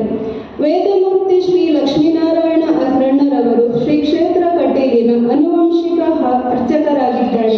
ತೀರ್ಥರೂಪರಾದ ವೇದಮೂರ್ತಿ ಗೋಪಾಲಕೃಷ್ಣ ಅಸ್ರಣ್ಣರವರ ಸುಪುತ್ರರಾಗಿರುವ ಇವರು ತೀರ್ಥರೂಪರ ಧಾರ್ಮಿಕ, ಆಧ್ಯಾತ್ಮಿಕ, ಸಾಂಸ್ಕೃತಿಕ ಹಾಗೂ ಸಾಮಾಜಿಕ ಪರಂಪರೆಯನ್ನು ಸಮರ್ಥವಾಗಿ ಮುಂದುವರಿಸಿಕೊಂಡು ಬರುತ್ತಿದ್ದಾರೆ. ಈ ಸಂಸ್ಥೆಯ ಪೂರ್ವ ಮುಖ್ಯಸ್ಥರಾದಂತಹ ಕು. ಶ್ರೀ ಹರಿದಾಸ್ ಭಟ್ ಅವರು ಅಸ್ರಣ್ಣರನ್ನು ಆಸರೆಯ ಅಣ್ಣ ಎಂದು ಗೌರವದಿಂದ ವರ್ಣಿಸಿದ್ದರು.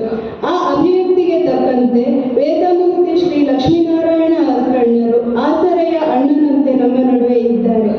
ಈ ಸಂದರ್ಭದಲ್ಲಿ ಗೌರವಾನ್ವಿತರಲ್ಲಿ ತಮ್ಮ ಆಶೀರ್ವಚನಗಳನ್ನು ನೀಡಲು ವಿನಮ್ರವಾಗಿ ಕೇಳಿಕೊಳ್ಳುತ್ತಿದ್ದೇನೆ.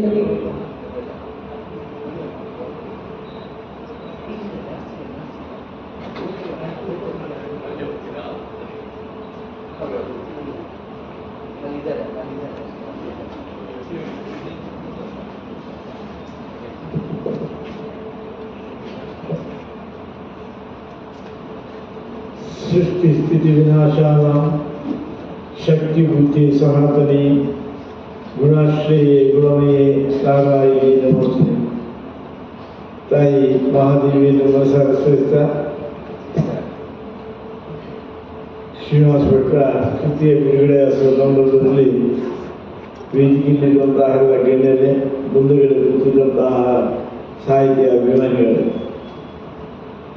ನಾನು ಸಾಹಿತಿಯಲ್ಲ, ಅಲ್ಲ ಕೃತಿಗಳನ್ನು ಅಲ್ಲ, ಕೇವಲ ದೇವಸ್ಥಾನದ ಪೂಜೆಯ ಭಟ್ರು.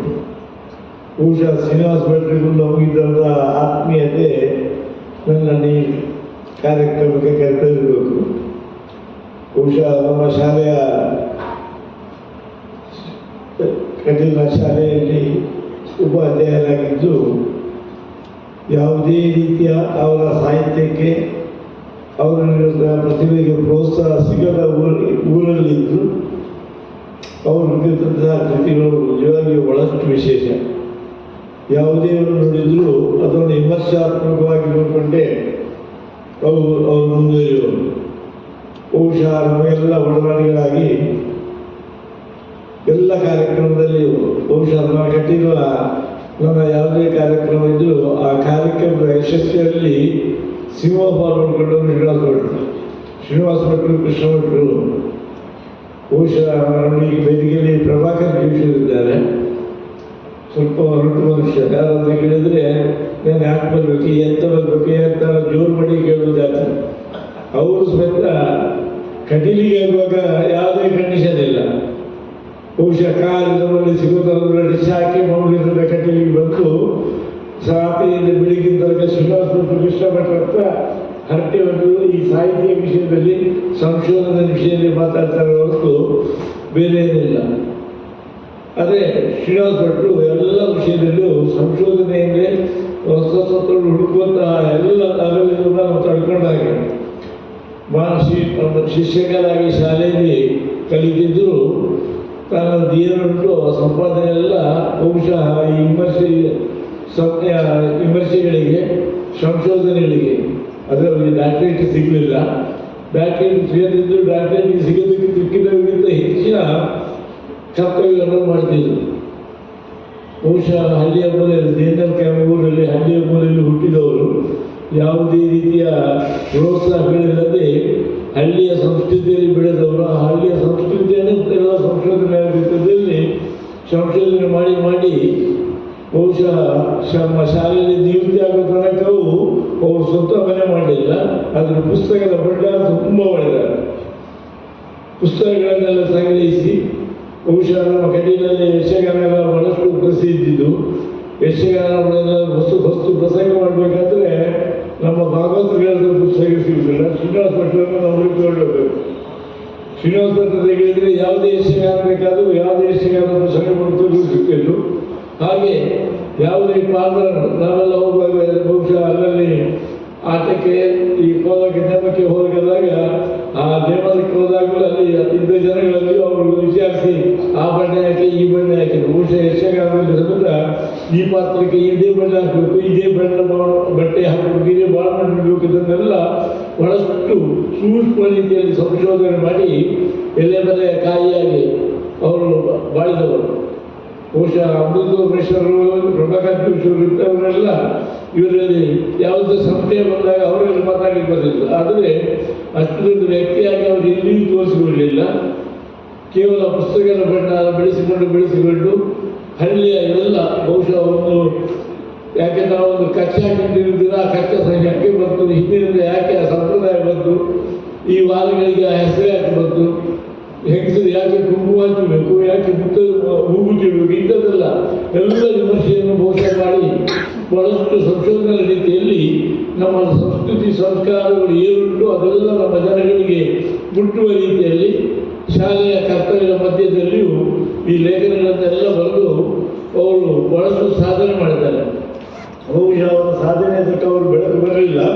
ಆದರೆ ನಮಗೆ ಬಹಳಷ್ಟು ಆತ್ಮೀಯರಾಗಿ ನಮ್ಮ ಎಲ್ಲ ಕರ್ತವ್ಯದಲ್ಲಿ ಬಹುಶಃ ಕಟೀಲಲ್ಲೆಲ್ಲ ಸಾಂಸ್ಕೃತಿಕ ಕಾರ್ಯಕ್ರಮಗಳು, ಯಕ್ಷಗಾನ, ನಾಟಕಗಳು ಏನು ನಾವೇ ಮಾಡೋದಿದ್ರು ನನ್ನ ಕರ್ತವ್ಯ ತೆಗೆದ್ರೆ ಇಂಥದ್ದು ಆಗಬೇಕು, ಬಂದಿದ್ದಾರೆ ಇಂಥವ್ರ ಮಾಡಿಸಿದ್ರು ಅಂತ ಹೇಳೋದು ಮಾತ್ರ. ನಮ್ಮ ಶ್ರೀನಿವಾಸ ಪಿಸ್ವಾಟ್ರು ಇಬ್ಬರು ಅವರು ಸೇರಿ ಮಾಡಿಸ್ತಾರೆ. ಅವರು ಮಾಡಿಸ್ತಾ ಇದ್ದಾಗ ನಮ್ಮ ಪ್ರಭಾಕರ್ ಜೋಶಿಯವರು ರೆಡಿ ಆಗ್ತಾರೆ. ಅಷ್ಟು ಆತ್ಮೀಯತೆಯಾಗಲಿದ್ದರು. ಅಂಥವರು ನಾವು ಗುರುತಿಸಿರಲಿಲ್ಲ, ನಮಗೆ ಗುರುತಿಸೋದ ಭಾಗ್ಯ ಸಿಗಲಿಲ್ಲ. ಆದರೆ ನಿಮ್ಮ ಈ ಬಾಯಿಯೇ ಅವರನ್ನು ಗುರುತಿಸಿ ದೊಡ್ಡ ಕರ್ತವ್ಯವನ್ನು ಪುಸ್ತಕ ಮುದ್ರಣ ಅಂತ ದೊಡ್ಡ ಕರ್ತವ್ಯ ಮಾಡ್ತಾರೆ. ಇದಕ್ಕೋಸ್ಕರ ಬಾಯಿ ಯೂನಿವರ್ಸಿಟಿಯ ಇಲ್ಲಿಯ ಎಲ್ಲ ಮಂತ್ರಿಗಳನ್ನು ನಾನು ಪ್ರಪ್ರಥಮವಾಗಿ ಅಭಿನಂದಿಸ್ತೇನೆ. ಈಗ ಈ ರೀತಿಯ ಪ್ರೋತ್ಸಾಹ ಎಲ್ಲ ಸಂಸ್ಕೃತಿ ಸಂಸ್ಕಾರಗಳಿಗೆ ಸಿಕ್ಕಿದ್ರೆ ನಮ್ಮ ಸಂಸ್ಕಾರಗಳೆಲ್ಲ ಎಲ್ಲರಿಗೂ ಅರ್ಥ ಆಗುತ್ತೆ. ಹಿಂದಿನ ಸಂಸ್ಕಾರಗಳೆಲ್ಲ ಹೇಳಿದರೆ ಸಂಸ್ಕಾರ ಉಂಟು, ಆ ಸಂಸ್ಕಾರ ಯಾಕೆ ಮಾಡಬೇಕು, ಏನು ಮಾಡಬೇಕು, ಯಾಕೆ ಮಾಡಬೇಕು ಎಂಬುದು ಅಲ್ಲ. ಮನೆಯಲ್ಲಿ ಸರಿಯಾದ ಬೋಧನೆಗಳನ್ನು ಬಿದ್ದರಿಂದ ಆ ಕ್ರಮ ಹೇಗೆ ಎಂಬುದು ಹೆಚ್ಚಿನವರಿಗೆ ಯಾರಿಗೂ ಗೊತ್ತಿಲ್ಲ. ಬಹುಶಃ ಎಲ್ಲ ಸಂಶೋಧಕರು ಪುಸ್ತಕ ಬರೆದಿದ್ದಾಗ ಪುಸ್ತಕವನ್ನು ಓದುವ ಅಭ್ಯಾಸ ನಾವು ಮಾಡಿದಾಗ ಬಹುಶಃ ನಮ್ಮ ಶ್ರೀನಿವಾಸ ಭಟ್ರ ಮನೆಯಾಗಿ ಅದು ಪುಸ್ತಕದ ಭಂಡಾರದ ರಾಶಿ ಅದರ ಹೆಸರುವಾಗಿ ಪಂಚವಟಿಯಿಂದ ಇಟ್ಟಿದ್ದು. ಪಂಚವಟಿಯಿಂದ ಹೆಸರು ಇಟ್ಟಿದ್ದು ಬಾಡಿಗೆ ಮನೆಯಲ್ಲಿದ್ದರು. ಅದರ ಬಾಡಿಗೆ ಮನೆಯಲ್ಲಿ ಕೂತು ಆ ಪುಸ್ತಕದ ರಾಶಿ ಬಹುಶಃ ಅವರು ರಿಟೈರ್ ಆದ ನಂತರ ನಾನು ಸ್ವಂತ ಮನೆ ಎಲ್ಲ ಅವ್ರ ಮನೆಯವರು ಒತ್ತಾಯಕ್ಕೋಸ್ಕರ ಸ್ವಂತ ಮನೆಯೆಲ್ಲ ಮಾಡಿದ್ರು. ಬಹುಶಃ ಸರಸಮನೆ ನಾವೆಲ್ಲ ಹೇಳುದುಂಟು, ಮನುಷ್ಯ ತಾನೇ ಅವನು ಕರ್ತವ್ಯ ಮಾಡ್ತಾನೋ ಆ ಕರ್ತವ್ಯದಲ್ಲಿ ತನ್ನ ಅಂತ್ಯವನ್ನು ಕಂಡಾಗ ಅವರು ಶ್ರೇಷ್ಠ ಅಂತ. ಒಬ್ಬ ಕಲಾವಿದ, ಯಕ್ಷಗಾನ ಕಲಾವಿದ ರಂಗದಲ್ಲಿ ಸಾವಾದರೆ ಅವ್ರು ದೊಡ್ಡ ಪುಣ್ಯಾತ್ಮ. ರಂಗಕ್ಕೋಸ್ಕರ ರಂಗದಲ್ಲಿ ಅದನ್ನು ಪ್ರಾರಂಭಿಸ್ತಾರೆ. ಬಹುಶಃ ಶ್ರೀನಿವಾಸ ಭಟ್ರು ಹಾಗೆ ಸಾಹಿತ್ಯದ ಅಲ್ಲಿ ಹತ್ತಿರದ ಶಾಲೆಯಲ್ಲಿ ಸಾಹಿತ್ಯದ ಒಂದು ತನ್ನ ಭಾಷಣವನ್ನು ಮುಗಿಸಿ ಅಲ್ಲಿ ಸ್ವಲ್ಪ ಬೇರೆ ಕೆಲಸಕ್ಕೆ ಮುಂದಕ್ಕೆ ಹೋಗ್ತೇನೆ ಅಂತೇಳಿ ಅಲ್ಲಿಂದ ಹೊರಟು ಬಂದವರು ಯಾವ ಸಭೆಯಲ್ಲಿ ಅವರಿಗೆ ಸ್ವಾಗತ ಹೇಳಿದಾರೋ ಅದೇ ಸಭೆಯಲ್ಲಿ ಅವರಿಗೆ ಸಂತಾನ ಸುಲಿದರೆ ಆಗ್ತಾ ಇತ್ತು. ಯಾಕಂದರೆ ಬೇರೆದಲ್ಲ, ಅಷ್ಟು ಕೇವಲ ಗಳಿಗೆಯ ವ್ಯತ್ಯಾಸ, ಗಂಟೆಯ ವ್ಯತ್ಯಾಸದಲ್ಲಿ ತೀರಿ ಹೋಗಿದ್ದಾರೆ. ಅಂದರೆ ಅವರು ಆ ಸಾಹಿತ್ಯಕ್ಕೋಸ್ಕರ ತನ್ನನ್ನು ಪೂರ್ಣ ತೊಡಗಿಸಿಕೊಂಡು ಇಹಲೋಕ ಬಿಟ್ಟು ಬರಲೋಕ ಹೋದಾಗಲೂ ಮೋಕ್ಷದ ದಾರಿಯನ್ನು ಹಿಡಿದಿದ್ದಾರೆ ಅಂತ ಲೆಕ್ಕ. ಅಂತ ಒಂದು ಒಳ್ಳೆಯ ಮನುಷ್ಯನನ್ನು ನಾವು ಕಾಣೋದಿಲ್ಲ. ಅವರ ಪುಸ್ತಕ ಬಿಡುಗಡೆ ಆಗುವಾಗ ಪ್ರಭಾಕರ್ ಜೋಶಿ ಹೇಳಿದ್ರು, ನೀವು ಬರಲೇಬೇಕು, ನಿಮ್ಮ ಆತ್ಮೀಯ. ಖಂಡಿತ ನನ್ನ ಆತ್ಮೀಯರು ಹೌದು. ಅದೇ ನನಗೆ ಸಾಹಿತ್ಯದ ವಿಷಯ ಏನು ಗೊತ್ತಿಲ್ಲ, ಸಾಹಿತ್ಯ ಮಾತಾಡೋದಿಲ್ಲ ಅಂತೂ ಅವರನ್ನು ಇಲ್ಲಿಗೆ ನಾನು ಬಂದದ್ದು ಯಾಕಂತ ಹೇಳಿದರೆ ಈ ಬಾಯಿಯ ಕೆಳಗಡೆ ಅವರು ಅವರ ಪುಸ್ತಕವನ್ನು ಬಿಡುಗಡೆ ಮಾಡ್ತಾರಲ್ಲ, ಇಂಥ ಒಂದು ಒಳ್ಳೆ ಕರ್ತವ್ಯ ಮಾಡೋರನ್ನು ಅಭಿನಂದಿಸೋದಕ್ಕೋಸ್ಕರ ಈ ಸಂಸ್ಥೆ ಇನ್ನಷ್ಟು ಬೆಳಗಿನಿಂದ ಪ್ರಾರ್ಥಿಸಿ ಕುರಿತು ಮಾತು ಭೇಟಿಯಲ್ಲ. ಈ ಕರ್ತವ್ಯ ಯಶಸ್ವಿಯಾಗಲಿ, ಇಂತಹ ಒಂದು ಈ ಸಂಸ್ಥೆಯ ಮುಖ್ಯನ ಇನ್ನಷ್ಟು ಒಳ್ಳೆಯ ಕೃತಿಗಳು ಬಂದು ಅವ ನಮ್ಮ ಸಮಾಜಕ್ಕೆ ಮಾರ್ಗದರ್ಶನ ಮಾಡುವಂತಹ ಕೃತಿಗಳಾಗಲಿ ಇಂಥ ದೇವರಲ್ಲಿ ಪ್ರಾರ್ಥಿಸಿ ನನ್ನ ಮಾತನ್ನು ಮುಗಿಸ್ತೇನೆ.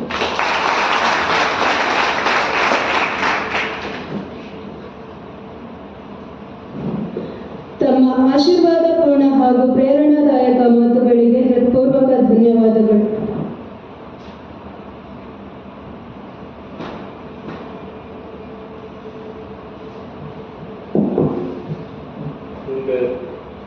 ಮುಖ್ಯ ಅತಿಥಿಗಳು ಬಿಡುಗಡೆ ಮಾಡಿದ ಡಾಕ್ಟರ್ ವಿಷ್ಣುವರ್ಧನ್ ಮಾತಿಗಿಂತ ಮೊದಲ ಕಾರ್ಯಕ್ರಮ ಶ್ರೀ ಸಂಸ್ಕೃತಿ ಸಂಪದದ ಪ್ರತಿನಿಧಿ ಸಭೆಗೆ ನಾವೇನು ಕೊಡುವುದಿಲ್ಲ, ಲೇಖಕರಿಗೂ ಕೊಡ್ತಾ ಇಲ್ಲ. ಆದರೆ ಸಾಂಕೇತಿಕವಾಗಿ ಒಂದು ಪುಸ್ತಕ ಅರ್ಪಣೆ ಮಾಹೆ ಕಡೆಯಿಂದ ನಮ್ಮ ಪ್ರಸಿದ್ಧ ಗ್ರಂಥಾಲಯ ಮತ್ತು ಸಂಶೋಧನಾಲಯ RRC ಮತ್ತು ಗೋವಿಂದ ಪೈ ಸಂಶೋಧನಾ ಕೇಂದ್ರದಲ್ಲಿ ಇರಬೇಕೆನ್ನುವ, ಅಂದರೆ ಎಲ್ಲ ಗ್ರಂಥಾಲಯಗಳಲ್ಲಿ ಇರಬೇಕೆನ್ನುವ ಒಂದು ಭಾವನೆಯ ಸಂಕೇತವಾಗಿ ಈ ಗ್ರಂಥವನ್ನು RRC ಮತ್ತು ಗೋವಿಂದ ಪೈ ಸಂಶೋಧನಾ ಕೇಂದ್ರದ ನಿರ್ವಾಹಕರು ನಿರ್ದೇಶಕರಾದಂಥ ನಮಗೆಲ್ಲರ ಆತ್ಮೀಯರಾದ ಡಾಕ್ಟರ್ ಜಗದೀಶ್ ಶೆಟ್ಟರು ಅತಿಥಿಗಳಿಂದ ಆ ಗ್ರಂಥವನ್ನು ಸ್ವೀಕರಿಸಬೇಕು.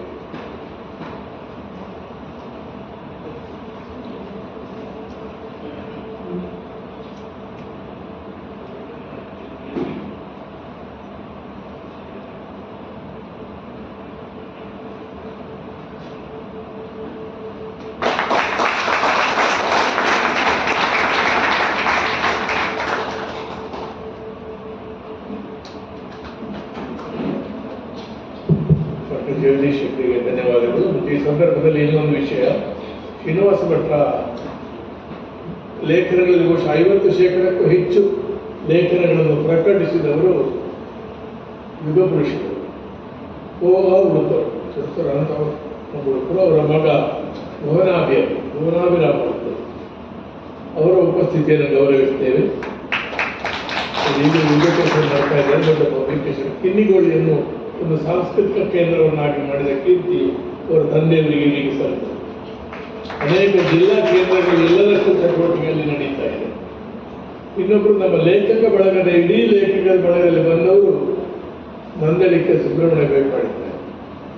ಅವ್ರದೇ ಒಂದು ರೀತಿಯ ಶ್ರೀನಿವಾಸ ಹಾಗೆ ಒಂದು ದೇಶಕ್ಕೆ ರೈತಿದ್ದರು. ಅವ್ರದೇ ಒಂದು ಕ್ರಮದಲ್ಲಿ ಬರೆದುಕೊಂಡು ಹೋಗುವವರು. ಅವರು ಅನೇಕ ಪ್ರೊಫೆಷನಲ್ ರೈಟರ್ಸ್ಗಿಂತ ಭಿನ್ನವಾಗಿ ಒಂದು ಫ್ರೆಶ್ನೆಸ್ ಇದೆ ಅವರ ರೈಟಿಂಗ್ನಲ್ಲಿ. ಅವರ ಇರುವಿಕೆಯನ್ನು ಗೌರವಿಸ್ತೇವೆ. ಹಾಗೆ ಒಂದು ಗ್ರಂಥದ ಬಗ್ಗೆ ಮತ್ತು ಬಿಡುಗಡೆಯ ಸಾಂದರ್ಭಿಕವಾದ ಮಾತುಗಳನ್ನು ಮುಂದುವರಿಸಬೇಕಂತ ಕೇಳಿಕೊಳ್ತೇವೆ.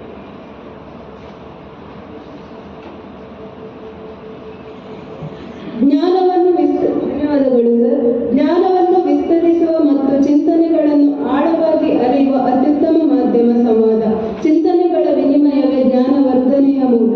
ಇದೀಗ ಈ ಕೃತಿಯ ಸಂಪಾದಕರಾದಂತಹ ಡಾಕ್ಟರ್ ಎಂ ಪ್ರಭಾಕರ್ ಜೋಶಿ ಹಾಗೂ ನಮ್ಮ ಮುಖ್ಯ ಅತಿಥಿಗಳಾದ ಡಾಕ್ಟರ್ ಪಾದೇಕಲ್ಲು ವಿಷ್ಣು ಭಟ್ ಅವರೊಂದಿಗೆ ಸಂವಾದಾತ್ಮಕ ಅಧಿವೇಶನವನ್ನು ಆರಂಭಿಸಲಿದ್ದೇವೆ. ಅದಕ್ಕೂ ಮೊದಲು ಗೌರವಾನ್ವಿತ ಸಂಪಾದಕರ ಬಗ್ಗೆ ಕಿರು ಪರಿಚಯ. ಡಾಕ್ಟರ್ ಎಂ ಪ್ರಭಾಕರ್ ಜೋಶಿ ಮೂಲತಃ ಕಾರ್ಕಳದ ಮಾಳ ಗ್ರಾಮದವರಾಗಿದ್ದು ನಾಡಿನ ಬಹುಶ್ರುತ ವಿದ್ವಾಂಸರಲ್ಲಿ ಓರ್ವರು. ಮಂಗಳೂರಿನ ಬೆಸೆಂಟ್ ವಿದ್ಯಾಸಂಸ್ಥೆಯಲ್ಲಿ ಪೂರ್ವ ಪ್ರಾಂಶುಪಾಲರಾಗಿ ಸೇವೆ ಸಲ್ಲಿಸಿದ್ದಾರೆ. ಯಕ್ಷಗಾನದಲ್ಲಿ PhD ಪದವೀಧರರಾಗಿದ್ದು ಯಕ್ಷಗಾನ ರಂಗದ ಪ್ರಸಿದ್ಧ ಅರ್ಥಧಾರಿ, ಸಂಶೋಧಕ, ವಿಮರ್ಶಕ, ಸಂಘಟಕ, ಸಂಸ್ಕೃತಿ, ಕಲೆ, ವಾಣಿಜ್ಯಶಾಸ್ತ್ರ, ತತ್ವಶಾಸ್ತ್ರ, ಶಿಕ್ಷಣ ಕ್ಷೇತ್ರಗಳಲ್ಲಿ ತಜ್ಞ, ಬಹುಭಾಷಾವಿದ, ಅಂಕಣಕಾರ, ಪ್ರವಚನಕಾರ ಹಾಗೂ ವಾಗ್ಮಿ. ಯಕ್ಷಗಾನ ಮತ್ತು ಇತರ ವಿಷಯಗಳ ಬಗ್ಗೆ ಹಲವು ಗ್ರಂಥಗಳ ಲೇಖಕರು ಹಾಗೂ ಸಂಪಾದಕರಾಗಿದ್ದಾರೆ. ಯಕ್ಷಗಾನ ಸಮ್ಮೇಳನ ಅಧ್ಯಕ್ಷತೆ, ರಾಜ್ಯೋತ್ಸವ ಪ್ರಶಸ್ತಿ, ಪಾರ್ತಿ ಸುಬ್ಬ ಪ್ರಶಸ್ತಿ, ಕೂಶಿ ಪ್ರಶಸ್ತಿ, ಕುಕ್ಕಿಲ ಪ್ರಶಸ್ತಿ, ಸಂಪಾಜೆ ಯಕ್ಷೋತ್ಸವ ಪ್ರಶಸ್ತಿ, ಪಟ್ಲ ಪ್ರಶಸ್ತಿ, ಶೇಣಿ ಪ್ರಶಸ್ತಿ, ಮಣಿಪಾಲ ಅಕಾಡೆಮಿ ಪುರಸ್ಕಾರ, ಆಳ್ವಾಸ್ ನುಡಿಸಿರಿ ಸಹಿತ ಹಲವು ಗೌರವದೊಂದಿಗೆ ಮಾನಿತರು. ಪು. ಶ್ರೀನಿವಾಸ ಭಟ್ಟರ ಬಹುಕಾಲದ ಆಪ್ತರಲ್ಲಿ ಒಬ್ಬರು.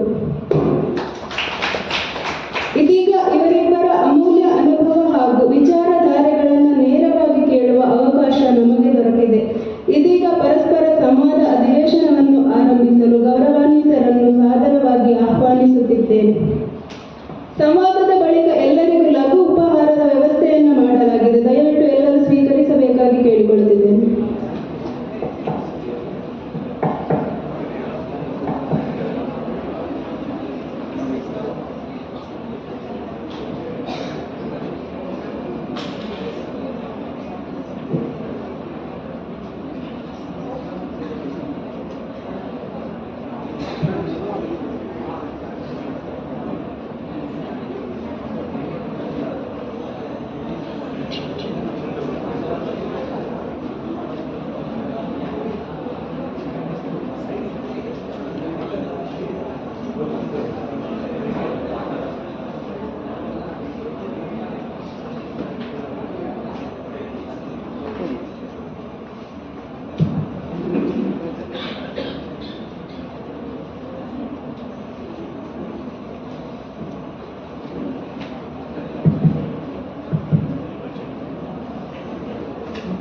ಶ್ರೀ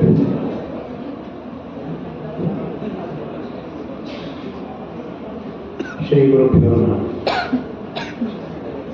ವಿದ್ವಾಂಸರಾದಂಥ ನಾನಾ ವಿಧ ವಿಷಯಗಳನ್ನು ತರ್ಕಬದ್ಧವಾಗಿ ನಿರೂಪಿಸುವುದು ಮತ್ತು ವಿಮರ್ಶಾತ್ಮಕವಾಗಿ ಅದನ್ನು ನಿರೂಪಿಸುವ, ಖಂಡಿಸುವ ಎಲ್ಲ ಸಾಮರ್ಥ್ಯವನ್ನು ಹೊಂದಿದಂಥವರು ಡಾಕ್ಟರ್ ಪ್ರಭಾಕರ ಜೋಶಿಯವರು. ಅವ್ರ ಜೊತೆಗೆ ಒಂದಿಷ್ಟು ಹೊತ್ತು ಸಂವಾದವನ್ನು ಮಾಡುವ ಮೂಲಕ ಇಲ್ಲಿ ಸೇರಿದಂಥ ವಿದ್ಯಾರ್ಥಿಗಳಿಗೆ ಇಂಥ ವಿಷಯಗಳಲ್ಲಿ ಆಸಕ್ತಿ ಬರಬೇಕು ಎಂಬಂಥ ಒಂದು ಉದ್ದೇಶವನ್ನು ಇದರ ಸಂಘಟಕರು ಇರಿಸಿಕೊಂಡಿದ್ದಾರೆ ಎಂಬುದು ನಾನು ತಿಳಿದ ವಿಷಯ. ಹಾಗೆ ಪು ಶ್ರೀನಿವಾಸ ಭಟ್ಟ ಕಟೀಲಿನಲ್ಲಿ ಅವರು ನೆಲೆಸಿದ್ದು, ಅವರ ಹೆಸರಿನಲ್ಲಿರುವ ಪು ಎಂಬುದು ಮೂಲಿಕೆ ಸಮೀಪದ ಪುತ್ತೂರುವನ್ನು ಸೂಚಿಸುತ್ತದೆ. ಪುತ್ತೂರು ಬಹಳಷ್ಟು ಪುತ್ತೂರುಗಳಿವೆ. ಅದರಲ್ಲಿ ಮೂಲಿಕೆ ಸಮೀಪ ಒಂದು ಪುತ್ತೂರು ಉಂಟು ಅಂತ ಹೇಳುವಂಥದ್ದು ಶ್ರೀನಿವಾಸ ಭಟ್ರ ಮೂಲಕವೇ ಹೆಚ್ಚು ಪ್ರಚಾರಕ್ಕೆ ಬಂದಂಥದ್ದು. ಪು ಶ್ರೀನಿವಾಸ ಭಟ್ರ ಆಸಕ್ತಿಯ ವಿಷಯಗಳು, ಅವರ ಲೇಖನಗಳನ್ನೆಲ್ಲ ಒಟ್ಟು ಸೇರಿಸುವಂತಹ ಕೆಲಸದಲ್ಲಿ ಆದಂತಹ ಶ್ರಮ, ಅದರ ಮಹತ್ವ, ದೇಶೀಯ ಚಿಂತಕರ ಮಾದರಿ ಇತ್ಯಾದಿಗಳು, ಈ ಎಲ್ಲ ವಿಷಯಗಳನ್ನು ಇರಿಸಿಕೊಂಡು ಇವತ್ತು ಪ್ರಭಾಕರ ಜೋಶಿಯವರು ಕೆಲವು ಮಾತುಗಳನ್ನು ಹೇಳ್ತಾರೆ. ನಾನು ಸಾಧ್ಯವಾದಲ್ಲಿ ಕೆಲವು ಮಾತುಗಳನ್ನು ಹೇಳ್ತೇನೆ. ಈಗ ಪ್ರಭಾಕರ ಜೋಶಿಯವರು ನೀವು ಪ್ರಾರಂಭ ಮಾಡಬೇಕೆಂದು ಕೇಳಿಕೊಳ್ತೇನೆ. ಪ್ರಾರಂಭ. ಮಾನ್ಯ ಅತಿಥಿಗಳೇ, ವಿದ್ಯಾರ್ಥಿ ಬಂಧುಗಳೇ, ಅಧ್ಯಾಪಕ ಮಿತ್ರರೇ, ಈ ಪುಸ್ತಕದ ಬ್ಯಾಕ್ಗ್ರೌಂಡ್ ನಿಮಗೆ ಮೊದಲು ಹೇಳಬೇಕು. ಇದನ್ನು ಬರೆದವರು ಪು ಶ್ರೀನಿವಾಸ ಭಟ್ಟ. ಪುತ್ತೂರು ಅಂದರೆ ಮೂಲಿಕೆ ಅಂತ. ಕೊಲ್ಲೂರು ಕೂಡ ಉಂಟಲ್ಲ, ಪುತ್ತೂರು ಉಂಟು, ಕೊಲ್ಲೂರು ಉಂಟು, ಒಂದೇ ಇರುವುದಿಲ್ಲ ಅದು. ಶ್ರೀನಿವಾಸ ಭಟ್ರು ಬೇರೆ ಒಂದು ರೀತಿಯ ರೈಟರ್. ನಾವು ಸಾಮಾನ್ಯ ಲೇಖಕರು, ಪ್ರಬಂಧಕಾರರು ಅಂತ ಏನು ಕಲ್ಪನೆ ಮಾಡ್ತೇವೆ ಹಾಗೆ ಅವರಿಲ್ಲ. Different type of writer. ಅವರು ಮುಖ್ಯವಾಗಿ ಕಟೀಲ್ ಶಾಲೆಯಲ್ಲಿ, ಎಲಿಮೆಂಟರಿ ಶಾಲೆಯಲ್ಲಿ ಕನ್ನಡ ಅಧ್ಯಾಪಕರಾಗಿದ್ದವರು. ಅವರ ನನ್ನ 50 ವರ್ಷದ ಒಡನಾಟದ ಫಲವಾಗಿ ಪುಸ್ತಕ ಸಾಧ್ಯವಾಯಿತು ಎನ್ನುವುದು ನನ್ನ ಹೆಮ್ಮೆ. ನಾನು ತುಂಬ ಸಂತೋಷ ಮತ್ತು ಹೆಮ್ಮೆ ಪಡ್ತೇನೆ. ಇದಕ್ಕೆ ಶ್ರೀನಿವಾಸ ಭಟ್ರ ಒಂದು ಸೇವೆ ನಾನು ಮಾಡಿದ್ದೇನೆ. ಇಲ್ಲಿರುವ ಗುರುಪ್ರಸಾದ ಭಟ್ ಅವರ ಮಗ, ಅವರ ಹಾಗೆ ಹಲವು ಆಸಕ್ತಿಗಳಿರೋರು. ಆಳ್ವಾಸ್ನಲ್ಲಿ ಅವರು ಲೆಕ್ಚರರ್. ಗುಜರಾತ್ ಲಕ್ಷ್ಮೀನಾರಾಯಣ ಶರಣರು ಅವರು ಅವರ ಬಹುಕಾಲದ ಒಡನಾಡಿ. ಶ್ರೀನಿವಾಸ ಭಟ್ರ ಶಾಲೆಯಲ್ಲಿರುವಾಗ ಅವರು ಕರೆಸ್ಪಾಂಡೆಂಟು, ಪ್ರೆಸಿಡೆಂಟ್ ಆಗಿದ್ದವರು. ಎಲ್ಲ ವಿಷಯಕ್ಕೆ ಅವರು ಪರಸ್ಪರ ಸಲಹೆ ಸೂಚನೆ. ಇನ್ನೊಬ್ಬರು ನೆನಪಿಸಲೇಬೇಕು, ಹೆಡ್ ಮಾಸ್ಟರ್ ಕಷ್ಟಪಟ್ಟು, ಉಚ್ಚಕ್ಕರ ಕಷ್ಟಪಟ್ಟು. ಅದು ಕಟೀಲ್ ಅಶ್ವಿನಿ ದೇವತೆಗಳವರು. ಆ ಕಾಲವೇ ಒಂದು ದೈನೋ ದಿವಸ ಆಗತಃ ತುಂಬ ವಿದ್ವತ್ಕಾರಿಯಾಗಿದೆ. ಯೂನಿವರ್ಸಿಟಿ, ಪೀಠ ಇತ್ಯಾದಿಗಳ ಯಾವ ಪ್ರೋತ್ಸಾಹವೂ ಇಲ್ಲದ ಒಂದು ಸಂದರ್ಭದಲ್ಲಿ ಅದ್ಭುತವಾದ ಕೆಲಸವನ್ನು ಅವರು ಮಾಡಿದರು. ಬರೀ ಬ್ಯಾರ್ಫುಟ್ ರಿಸರ್ಚರ್ ಅಂತ ಹೇಳೋದು, ಬರಿಗಾಲು ಸಂಶೋಧಕರಂತ. ಅದ್ರಿಗೆ ಗೊತ್ತಾಯ್ತಾ, ಡಿಗ್ರಿ ಇಲ್ಲ, ಫೆಸಿಲಿಟಿ ಇಲ್ಲ, ಸ್ಕಾಲರ್ಶಿಪ್ ಇಲ್ಲ, ಸ್ವಂತ ಆಸಕ್ತಿಯಿಂದ ಮಾಡಿ. ಅದಕ್ಕೆ ಅವರಿಗೆ ಡಾಕ್ಟರ್ ಗುರುರಾಜ್ ಭಟ್ರಂತಹ, ಡಾಕ್ಟರ್ ವೆಂಕಟರಾಚಾರ್ಯ ಅಂತಹ, ಇವರು ಸುರತ್ಕಲ್ ವೆಂಕಟರಾಚಾರ್ಯ ವಿದ್ವಾನ್ ಅಂತವರ ಸ್ಫೂರ್ತಿಯಿಂದ ಮಾಡಿದ ಕೆಲಸ. ಆ ಲೇಖನಗಳು ಈಗ ಪ್ರಿಂಟ್ ಆದರ ಹಿಂದೆ ಒಂದು ಇರುವ ಘಟನೆಯನ್ನು ಹೇಳಿ ನಾವು ಮುಂದುವರಿಸ್ತೇವೆ. ಈ ಲೇಖನಗಳನ್ನು ಮಾಡಲೇಬೇಕು ಅಂತ ಆಯಿತು. ನನಗೆ ಗಮನಕ್ಕೆ ಬಂತು, ಹೆಚ್ಚಿನದು ಕ್ಲಾಸಿಫೈ ಮಾಡಿ ಅವರೇ ಇಟ್ಟಿದ್ದಾರೆ ಅಂತ. ವಿಭಾಗ ಕೂಡ ಅವರೇ ಮಾಡಿ ಬೇರೆ ಬೇರೆ ಕಟ್ಟ ಮಾಡಿ ಫೈಲ್ ಮಾಡಿ ಇಟ್ಟಿದ್ದಾರೆ. ಅದೇ ಆ ಪುಸ್ತಕದ ರೂಪ ಹೀಗೆ ಉಂಟು ನೋಡಿ. ಇದು ಪುಸ್ತಕ. ಇದರಲ್ಲಿ ಬೇರೆ ಬೇರೆ ವಿಷಯ, ಯಕ್ಷಗಾನ, ಪ್ರಾಣಿ ಪಕ್ಷಿ, ವಸ್ತು ಸಂಸ್ಕೃತಿ, ವ್ಯಕ್ತಿ ಚಿತ್ರ, ಕ್ಷೇತ್ರ ವೃತ್ತಾಂತ ಅಂತೆಲ್ಲ ಉಂಟು. ಇದು ಅವರು ಮಾಡಿದಂತಹ ಕೆಲಸ. ಅವರಿಬ್ಬರು ದಂಪತಿಗಳು, ಗಂಡ ಹೆಂಡತಿ, ಶ್ರೀನಿವಾಸ ಭಟ್ರು ಮತ್ತು ಶ್ರೀಮತಿ ಮನೋರಮ, ಇಬ್ಬರು ಇಲ್ಲ ಈಗ. ಅವರ ಮನೆ ನನ್ನ ಮನೆ ಹಾಗೆ. ನಾನು 50 ವರ್ಷಗಳ ಕಾಲ ಅವರೊಂದಿಗೆ ಒಡನಾಡಿ ಇದನ್ನು ಪ್ರಿಂಟ್ ಮಾಡುವಂತಾಯ್ತು. ನಾವೇ ಮಾಡುವಂತ ಬಂದಾಗ ಮಾಯೆ ಪ್ರಾದೇಶಿಕ ಸಂಸ್ಕೃತಿಗೆ ದೊಡ್ಡ ಬೆಂಬಲ ಕೊಡುತ್ತದೆ ಅಂತ ಗೊತ್ತಾಗಿ ನಾನು ಅವರನ್ನು ಅಪ್ರೋಚ್ ಆದೆ. ಆಮೇಲೆ ಇದೀಗ ಪುಸ್ತಕವಾಗಿ ಹೊರಗೆ ಬರ್ತಾ ಇದೆ. ಅದಕ್ಕಾಗಿ MAHE Manipal academy of higher education, Manipal universal press MUP, ಈಗ ನೋಡಿ 315ನೇ ಪುಸ್ತಕ, ಗ್ರೇಟ್, ಅದ್ಭುತವಾದಂತಹ ಕೊಡುಗೆ. ಇದಕ್ಕಾಗಿ ನಾನು ಮೊದಲು MUPಯನ್ನು ಹಾರ್ದಿಕವಾಗಿ ಅಭಿವಂದಿಸುತ್ತೇನೆ. ಪ್ರಾದೇಶಿಕ ಸಂಸ್ಕೃತಿಗೆ ಮಹತ್ವ ಕೊಡ್ತಾ ಇರೋದು ಬಹಳ ಸಂತೋಷದ ವಿಷಯ. ನನಗೆ ಈ ವಿಷಯದಲ್ಲಿ ಸಹಾಯವನ್ನು ಕೊಟ್ಟ, ಅಂದರೆ ಬೆಂಬಲವನ್ನು ಕೊಟ್ಟ ವೈಸ್ ಚಾನ್ಸಲರ್ ಅವರಲ್ಲಿ ನೇರ ಸಂಪರ್ಕ ಮಾಡಲಿಲ್ಲ ನಾನು. ಶ್ರೀಯುತ ಇದರ ವ್ಯವಸ್ಥಾಪಕರಾದ ಅರವಿಂದರವರು ನಮಗೆ ಸಂಪರ್ಕ ವ್ಯಕ್ತಿಗಳಾಗಿದ್ದ ಡಾಕ್ಟರ್ ಪೃಥ್ವಿರಾಜ್ ಕವತ ಅವರು ಶ್ರೀನಿವಾಸ ಭಟ್ರು ಶಿಷ್ಯರು, ಮತ್ತು ಇಲ್ಲಿಯ ಫಿಲಾಸಫಿ ದರ್ಶನಶಾಸ್ತ್ರದ ಮುಖ್ಯಸ್ಥರಾದ ಶ್ರೀನಿವಾಸಾಚಾರ್ಯ, ಇವರೆಲ್ಲರಿಗೆ ನಾನು ಹಾರ್ದಿಕವಾಗಿ ಕೃತಜ್ಞತೆಗಳನ್ನು ಮೊದಲಾಗಿ ಅರ್ಪಿಸುತ್ತೇನೆ. ಈಗ ಈ ಪುಸ್ತಕದ ಒಳಗೆ ಏನು ಉಂಟು ಎಂಬ ಬಗ್ಗೆ ಮೊದಲಾಗಿ ವಿಷ್ಣು ಭಟ್ರು ಇದರ ವಿಭಾಗವನ್ನು ಹೇಳ್ತಾರೆ. ಮಿತ್ರರೇ, ಇದರಲ್ಲಿ ಏನುಂಟು ಎಂಬುದರ ಬಗ್ಗೆ ಪ್ರಾಂಶುಪಾಲರಾದ ಪ್ರೊಫೆಸರ್ ವನಿತಾಮಯ್ಯ ಅವರು ಒಂದು ಸೂಚಕ ವಾಕ್ಯವನ್ನು ಹೇಳಿ, ವಿದ್ಯಾರ್ಥಿಗಳಿಗೆ ಆಸಕ್ತಿಯ ವಿಷಯಗಳು ಏನೇನುಂಟು ಅವೆಲ್ಲವನ್ನು ನೀವು ಇಲ್ಲಿ ಹುಡುಕಿಕೊಳ್ಬಹುದು, ನೀವು ಈ ಪುಸ್ತಕದಲ್ಲಿ ನೋಡಿ. ಅಷ್ಟು ವ್ಯಾಪಕವಾಗಿ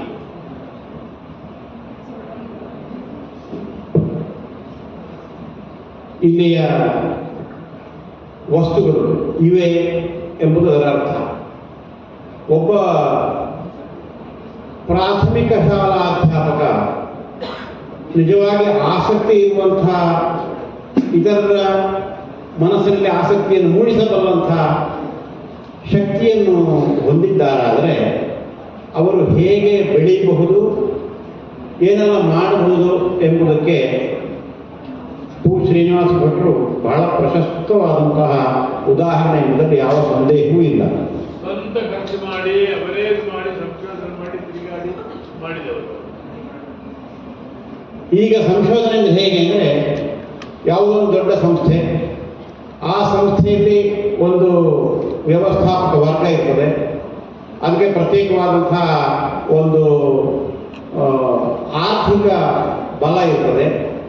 ಸಂಶೋಧಕನಾದವನಿಗೆ ಗ್ರ್ಯಾಂಟ್ ಎಂಬಂತಹದ್ದನ್ನು ಕೊಟ್ಟು, ಅಥವಾ ಫೆಲೋಶಿಪ್ ಎಂಬಂಥ ಹೆಸರಿನಲ್ಲಿ ಒಂದು ಹಣ ಇತ್ಯಾದಿಗಳನ್ನು ಕೊಟ್ಟು, ಅವನಿಗೆ ಬೇಕಾದಂತಹ ಎಲ್ಲ ಆಧುನಿಕ ಸೌಕರ್ಯಗಳನ್ನು ಒದಗಿಸಿ ಅವನು ಸಂಶೋಧನೆಗೆ ಹೋಗುವ ಹಾಗೆ ಮಾಡಿ, ಅದಕ್ಕೆ ಸಂಶೋಧನೆ ಆದಮೇಲೆ ಅದರ ವರದಿ ಅಥವಾ ಅದರ ಪ್ರಬಂಧ ಇತ್ಯಾದಿಗಳು ಆದಮೇಲೆ ಅದಕ್ಕೆ ಯೋಗ್ಯವಾದಂತಹ ಪದವಿ, ಪುರಸ್ಕಾರ ಇತ್ಯಾದಿಗಳನ್ನು ಕೊಡುವಂತಹ ಇದು ಸಂಶೋಧನೆ ಎಂಬುದಾಗಿ ಸಾಮಾನ್ಯವಾದಂತಹ ಕಲ್ಪನೆ ಉಂಟು. ಆದರೆ ನಮ್ಮ ಎಷ್ಟೋ ಮಂದಿ ಹಿರಿಯರು ಸಂಶೋಧನೆ ಮಾಡುವಂತಹ ಸಂದರ್ಭದಲ್ಲಿ ಇದು ಯಾವುದೂ ಇರಲಿಲ್ಲ. ನಮ್ಮ ಪ್ರದೇಶದಲ್ಲಿ ಒಂದು ವಿಶ್ವವಿದ್ಯಾನಿಲಯ ಇರಲಿಲ್ಲ. ನಮ್ಮ ಪ್ರದೇಶದಲ್ಲಿ ಸಂಶೋಧನೆಗೆ ಪ್ರೋತ್ಸಾಹ ಕೊಡುವಂತಹ ವಾತಾವರಣ ಇರಲಿಲ್ಲ. ಸಂಶೋಧನೆಗೆ ಆರ್ಥಿಕ ಬಲವನ್ನು ಒದಗಿಸುವಂತಹ ವ್ಯವಸ್ಥೆ ಇರಲಿಲ್ಲ. ಇದು ಯಾವುದೂ ಇಲ್ಲದೆ ನಮ್ಮ ಪ್ರದೇಶದಲ್ಲಿ ಅನೇಕ ಮಂದಿ ಸಂಶೋಧನೆಯನ್ನು ಮಾಡಿದ್ದಾರೆ. ಸಂಶೋಧನೆ ಮಾಡಿದ್ದು ಮಾತ್ರ ಅಲ್ಲ, ಇನ್ನು ಮುಂದೆ ಶತಮಾನದ ಕಾಲ ಅನೇಕ ಮಂದಿ ಸಂಶೋಧನೆ ಮಾಡುವುದಕ್ಕೆ ಬೇಕಾದಂತಹ ಪೂರ್ವಭಾವಿಯಾದ ಮಾಹಿತಿಗಳನ್ನು ಸಂಗ್ರಹ ಮಾಡಿದ್ದಾರೆ, ಅಥವಾ ಮಾಹಿತಿಯನ್ನು ಹುಡುಕುವಂತಹ ದಾರಿಯನ್ನು ತೋರಿಸಿಕೊಂಡಿದ್ದಾರೆ. ಹೌದು. ಆದ್ದರಿಂದ ಅಂಥವರ ಸ್ಮರಣೆಯನ್ನು ನಾವಿಲ್ಲಿ ಮಾಡಬೇಕಾದಂತಹ ಅಗತ್ಯ ಉಂಟು. ಈಗ ಉದಾಹರಣೆ ಹೇಳುವುದಾದ್ರೆ ನನ್ನ ಹೆಸರನ್ನು ಹೇಳ್ತೇನೆ ನಾನು. ಗಣಪತಿರಾವ್ ಐಗಳ್ಳೆ ಎಂಬುವರಿದ್ದರು. 1923ರಲ್ಲಿ ದಕ್ಷಿಣ ಕನ್ನಡ ಜಿಲ್ಲೆಯ ಪ್ರಾಚೀನ ಇತಿಹಾಸ ಎಂಬಂತಹ ಒಂದು ಪುಸ್ತಕವನ್ನು ಬರೆದರು. ಈ ಪುಸ್ತಕವನ್ನು ಅವರು ಬರೀಬೇಕಾದ ಆ ಕಾಲದಲ್ಲಿ ಯಾವ ಸಂಚಾರ ಸಾರಿಗೆ ವ್ಯವಸ್ಥೆ ಇಲ್ಲದಂತಹ ಕಾಲದಲ್ಲಿ ಅವರೊಬ್ಬರು ಅಧ್ಯಾಪಕರು, ಪ್ರಾಥಮಿಕ ಶಾಲಾಧ್ಯಾಪಕರು. ಅವರು ಇಡೀ ದಕ್ಷಿಣ ಕನ್ನಡ ಜಿಲ್ಲೆಯನ್ನು, ಆವಾಗಿನ ದಕ್ಷಿಣ ಕನ್ನಡ ಜಿಲ್ಲೆ ಅಂದರೆ ಈಗಿನ ಉಡುಪಿ, ಈಗಿನ ದಕ್ಷಿಣ ಕನ್ನಡ ಇದೆರಡೂ ಸೇರಿದಂತಹ ಜಿಲ್ಲೆ. ಈ ಜಿಲ್ಲೆಯ ಆದ್ಯಂತ ಬರಿಗಾಲಿನಲ್ಲಿಯೂ ಸೈಕಲಿನಲ್ಲಿಯೂ ಓಡಾಟ ಮಾಡಿ ವಿಷಯಗಳನ್ನು ಸಂಗ್ರಹಿಸಿ ಆ ಕಾಲದ ಚರಿತ್ರೆಯನ್ನು ಅಂದರೆ ಹಿಂದಿನ ಕಾಲದ ಚರಿತ್ರೆಯನ್ನು ಅವರು ಪುಸ್ತಕ ರೂಪದಲ್ಲಿ ಮಾಡಿದ್ದಾರೆ. ಮತ್ತು ಗಣಪತಿರಾವಾಯಿಗಳು, ಗೋವಿಂದ ಪೈಗಳು, ಹಾಗೆ ಶ್ರೀಕಂಠ ಶಾಸ್ತ್ರಿಗಳು ಅವರು ಮಾಡಿದ ರಿಸರ್ಚ್ ಅನ್ನು ಆ ರೀತಿಯಲ್ಲಿ ನೋಡಬೇಕು. ಯಾವ ಇನ್ಫ್ರಾಸ್ಟ್ರಕ್ಚರ್ ಇಲ್ಲ, ಅವರೇ ತಿರುಗಿ ಅವರೇ ಮನೆಗೆ ಹೋಗಿ ಫೀಲ್ಡ್ ವರ್ಕು, ಅದಕ್ಕೆ ಫೀಲ್ಡ್ ವರ್ಕ್ ಅಸಿಸ್ಟೆನ್ಸು, ರೆಕಾರ್ಡಿಂಗ್ ಎಂಥದೂ ಇಲ್ಲ, ಎಲ್ಲ ನೋಟ್ಸ್ ಮಾಡಿಕೊಂಡು ಅವರ ಬೀಗರ್ ಇನ್ಕಮ್ ಸಣ್ಣ ಸಂಪಾದನೆಯಲ್ಲಿ ಖರ್ಚು ಮಾಡಿ ಶ್ರೀನಿವಾಸ ಭಟ್ರು ಒಬ್ಬರು ಎಲಿಮೆಂಟರಿ ಶಾಲೆ ಮಾಡಿಕೊಂಡು ಸಂಸಾರ ನಿರ್ವಹಣೆ ಮಾಡಿಕೊಂಡು ಅದೇ ಪರಂಪರೆ ಅವರ ಸಂಪಾದನೆಯ ಒಂದು ಕಾಲಾಂಶ, ಕೆಲವೊಮ್ಮೆ ಅರ್ಧಾಂಶ ಎಲ್ಲೆಲ್ಲೂ ಇಲ್ಲದ ಪುಸ್ತಕಗಳು ಅವರಲ್ಲಿ ಇರ್ತಿತ್ತು. ಪುಸ್ತಕಕ್ಕಾಗಿ ಅವರ ಮನೆಗೆ ಬರ್ತಿದ್ರು. ಮನೆಗೆ ಬಂದವರಿಗೆ ಆತಿಥ್ಯ ಮಾಡಿದ್ರು. ಪುಸ್ತಕ ಕೊಡುವ ಕ್ರಮ ಗೊತ್ತುಂಟ, ಇಂಟ್ರೆಸ್ಟಿಂಗ್, ಮಕ್ಕಳು ಕೇಳಬೇಕು. ಪುಸ್ತಕ ಬೇಕಿತ್ತು, ನಾನೇನು ಕೊಡುವುದಿಲ್ಲ. ಆಯಿತು, ನಾನು ಜೆರಾಕ್ಸ್ ತೆಗೆದು ಕೊಡ್ತೇನೆ. ಇಲ್ಲ, ನಾನೇ ಬರ್ತೇನೆ ಅಂತ ಅವರು ಜೆರಾಕ್ಸ್ ಅಂಗಡಿಗೆ ಬಂದು ಜೆರಾಕ್ಸ್ ತೆಗೆದು ಕೊಡುದು. ಯಾಕೆ? ಪುಸ್ತಕ ಬೇರೆಯವ್ರ ಕೈಯಲ್ಲಿ ಕೊಟ್ಟರು ಇಷ್ಟು ಜಾಗ್ರತೆಯಿಂದ ತನ್ನ ಪುಸ್ತಕಗಳನ್ನು ಇಟ್ಟುಕೊಂಡು 500ಕ್ಕೂ ಮಿಕ್ಕಿದ ಪ್ರಸಂಗಗಳು, ಅನೇಕ ಒಲೆ ಗ್ರಂಥಗಳು, ಅಸಾಧಾರಣ ಸಂಗ್ರಹ ವ್ಯಕ್ತಿಯಲ್ಲಿತ್ತು. ಈ ಪುಸ್ತಕ ಆ ಪುಣ್ಯದಿಂದ ಹೇಗೆ ಉಳಿಯಿತು ಅಂತ ಒಂದು ಘಟನೆ ಹೇಳಿಬಿಡ್ತೇನೆ. ಇಡೀ ಆ 4-5 ಫೈಲನ್ನು ಗುರುಪ್ರಸಾದ್ ನನ್ನ ಕೈಲಿ ಕೊಟ್ಟು DTPಗೆ ಕೊಟ್ಟೆ ಬೆಂಗಳೂರಿನಲ್ಲಿ. ಅಲ್ಲಿ ಏನೋ ಸಮಸ್ಯೆ ಆಯಿತು, ಮಾಹೆಯಲ್ಲಿ ಸ್ವಲ್ಪ ತಡ ಆಗ್ತದೆ ಅಂತಾಯ್ತು. ಹಿಂದೆ ಕೊಂಡೋದೆ, ನಾನು ಕಟ್ಟು ಎಲ್ಲಿ ಇಟ್ಟಿದ್ದೇನಂತ ಗೊತ್ತಿಲ್ಲ. ನಾನು ಪ್ರೊಫೆಸರ್ ಅಲ್ಲ, ಅಬ್ಸೆಂಟ್ ಮೈಂಡೆಡ್. ಬಿಸಾಡಿ ಹೋಯ್ತು, ಇವತ್ತಿಗೂ ಇಲ್ಲ. ನನಗೆ ದೊಡ್ಡ ಆಘಾತ ಆಯ್ತು. ನಾನು ಹೊರಟ ಕೆಲಸ. ವಂಡರ್ಫುಲ್ ಥಿಂಗ್ ಈಸ್, ಶ್ರೀನಿವಾಸ ಭಟ್ರ ಮಗ ಅಲ್ವ ಈ ಗುರುಪ್ರಸಾದ, ಅವರಿಗೆ ನನ್ನಂತವರ ಹಣ ಬೇರೆ ಗೊತ್ತುಂಟು. 3 ಸೆಟ್ ಕಾಪಿ ಮಾಡಿಟ್ಟಿದ್ದಾರೆ. 3 ಸೆಟ್ಸ್ ಯಾರಾದ್ರು ಮಾಡ್ತಾರ? ಮಾಮ ಉಂಡು, ದೊಡ್ಡ ವಿಷಯವೇ ಮಾಡಲಿಲ್ಲ ನಾವು. ಅವರನ್ನು ಇಟ್ಟುಕೊಂಡದ್ರಿಂದ ಈ ಪುಸ್ತಕ ಇವತ್ತು ಹೊರಗೆ ಬರ್ತಾ ಇದೆ, ಅರ್ಥ ಮಾಡಿಕೊಳ್ಳಿ. ಆದ್ದರಿಂದ ಗುರುಪ್ರಸಾದನ ಆ ಸಮಯ ಪ್ರಜ್ಞೆ ಮತ್ತು ಒಂದು ಜಾಗ್ರತೆ, ಅದರಿಂದ ಅವರ ಅಪ್ಪನ ಪುಸ್ತಕ ಬರ್ತಾ ಇದೆ. ಅಪ್ಪನಿಗೆ ನಿಜವಾದ ಮಗ, ಅವನಿಗೆ 4 ಕೊಡಿ ಈಗ ಕ್ಲಾಸ್. ಶ್ರೀನಿವಾಸ ಭಟ್ರು ಅವರ ಮಕ್ಕಳಲ್ಲಿಯೂ ಅವರಿಗಿರುವಂತಹ ಎಲ್ಲ ಕುತೂಹಲ, ಆಸಕ್ತಿ ಇತ್ಯಾದಿಗಳನ್ನು ಅವರಿಗೆ ಕೊಟ್ಟಿದ್ದು ಆಶೀರ್ವಾದ ರೂಪವಾಗಿ ಅದನ್ನು ಅವರು ಸ್ವೀಕಾರ ಮಾಡಿದ್ದಾರೆ ಮತ್ತು ಮುಂದುವರಿಸಿದ್ದಾರೆ. ಇದು ಬಹಳ ನಮಗೆ ಮಕ್ಕಳ ಹಾಗೆ, ಆದ್ರೆ ಅವ ವಿದ್ವಾಂಸ. ನಮ್ಗೇನಾಗ್ತದೆ ಅಂದ್ರೆ ನಮ್ಮ ಒಡನಾಡಿಗಳಿದ್ದಾರಲ್ಲ, ಅವರ ಮಕ್ಕಳು ನಮ್ಗೆ ಮಕ್ಕಳಾಗಿ ಆಗಲ್ಲ. ಗ್ರಂಥ ಸಂರಕ್ಷಣೆ ಮತ್ತು ಗ್ರಂಥ ವಿನಾಶ ಅಂತ 2 ವಿಷಯಗಳಿವೆ. ಈ ಮ್ಯಾನ್ಸ್ಕ್ರಿಪ್ಟಾಲಜಿ ಸಂದರ್ಭದಲ್ಲಿ ಈ ವಿಷಯಗಳೆಲ್ಲ ಬರ್ತವೆ. ಗ್ರಂಥ ಸಂರಕ್ಷಣೆ, ಗ್ರಂಥ ವಿನಾಶ. ಗ್ರಂಥ ವಿನಾಶ ನಾನಾ ಕಾರಣಗಳಿಂದ ಆಗ್ತದೆ. ಸಂಸ್ಕೃತದಲ್ಲಿ ಒಂದು ಮಾತುಂಟು, ಬೇರೆಯವರ ಕೈಗೆ ಪುಸ್ತಕ ಕೊಡಬೇಡ, ಕೊಟ್ರೆ ಬಂದರೆ ಕಟ್ಟವೇ, ಬಂದರೂ ಕೂಡ ತುಂಡಾಗಿ ಉಳಿಯಾಗಿಯೇ ಬರ್ತದೆ ಅಂತ. ಪುಸ್ತಕಂ ವನಿತಾ ವಿತ್ತಂ ಈಗ ನನ್ನ ಪರಹಸ್ತಗತಂ ಗತಂ ಅಥವಾ ಪುನರಾಗತ ಜೀರ್ಣಂ ಭ್ರಷ್ಟಾತ ಖಂಡತ. ಹಾಗಾಗಿ ಇವತ್ತು ಪುಸ್ತಕ ಸಿಕ್ಕುವ ಕಾಲ ಅನುಭವ ಹೇಳ್ತೇನೆ. ಲೆಕ್ಚರ್ಸ್ ರಾಮಾಯಣ ಅಂತ ಪುಸ್ತಕ ಪ್ರಸಿದ್ಧವಾದ, ನಾನು 5 ಕಾಪಿ ತಗೊಂಡಿದ್ದೇನೆ. ಅದನ್ನು ಕೊಟ್ಟದ್ದು ಯಾರಿಗೆ ಕೊಟ್ಟಿದ್ದೇನೆ ಅಂತ ನೆನಪಿಲ್ಲ, ಪುಸ್ತಕ ನೆನಪಿಲ್ಲ, ಬಿಸಾಡಿ ಹೋದ್ದು ನೆನಪಿಲ್ಲ. ನಾನು ತನ್ನದನ್ನು ಇಲ್ಲ. ಈಗ ಪ್ರಿಂಟೆಡ್ ಸಿಗ್ತದಾದ್ರಿಂದ ಓಕೆ.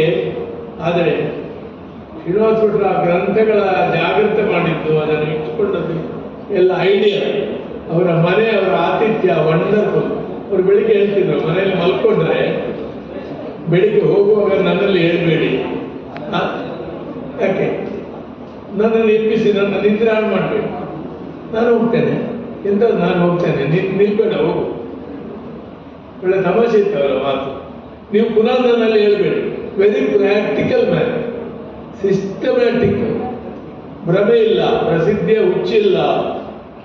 ಎಷ್ಟೋ ಐಡಿಯಲ್ ಆದಂತಹ ಒಂದು ಯೋಚನೆಗಳಿದ್ದ ಮನುಷ್ಯ. ಯಾವುದೋ ಒಂದು ಸತ್ಯನಾರಾಯಣ ಕಥೆಯ, ಶನಿ ಕಥೆಯ ಹೇಳಿ ಬಂದ ದಿವಸ ತೀರಿಕೊಂಡದಲ್ಲ, ಒಂದು ಐಡಿಯಲ್ ಡೆತ್ ಕೂಡ. ಅವರು ಬಯಸಿದ ಮರಣವೇ ಅವರಿಗೆ ಬಂದಿದೆ ಅಂತ ಶ್ರೀನಿವಾಸ ಭಟ್ರ ಪುಸ್ತಕದ ವೈಶಿಷ್ಟ್ಯಗಳನ್ನು ಕೆಲವು ವಿಷ್ಣು ಭಟ್ರು ಹೀಗೆ ಹೇಳಿದರು. ಪುಸ್ತಕದ ವೈಶಿಷ್ಟ್ಯ ಅಂದರೆ ಅದನ್ನು ಓದಿಯೇ ನೋಡಬೇಕು. ದಯವಿಟ್ಟು ನೀವು ಈ ಪುಸ್ತಕವನ್ನು ಸ್ವಲ್ಪ ಆದರೂ ಓದಿ, ಕೆಲವು ಭಾಗಗಳನ್ನಾದರೂ ಓದಿ.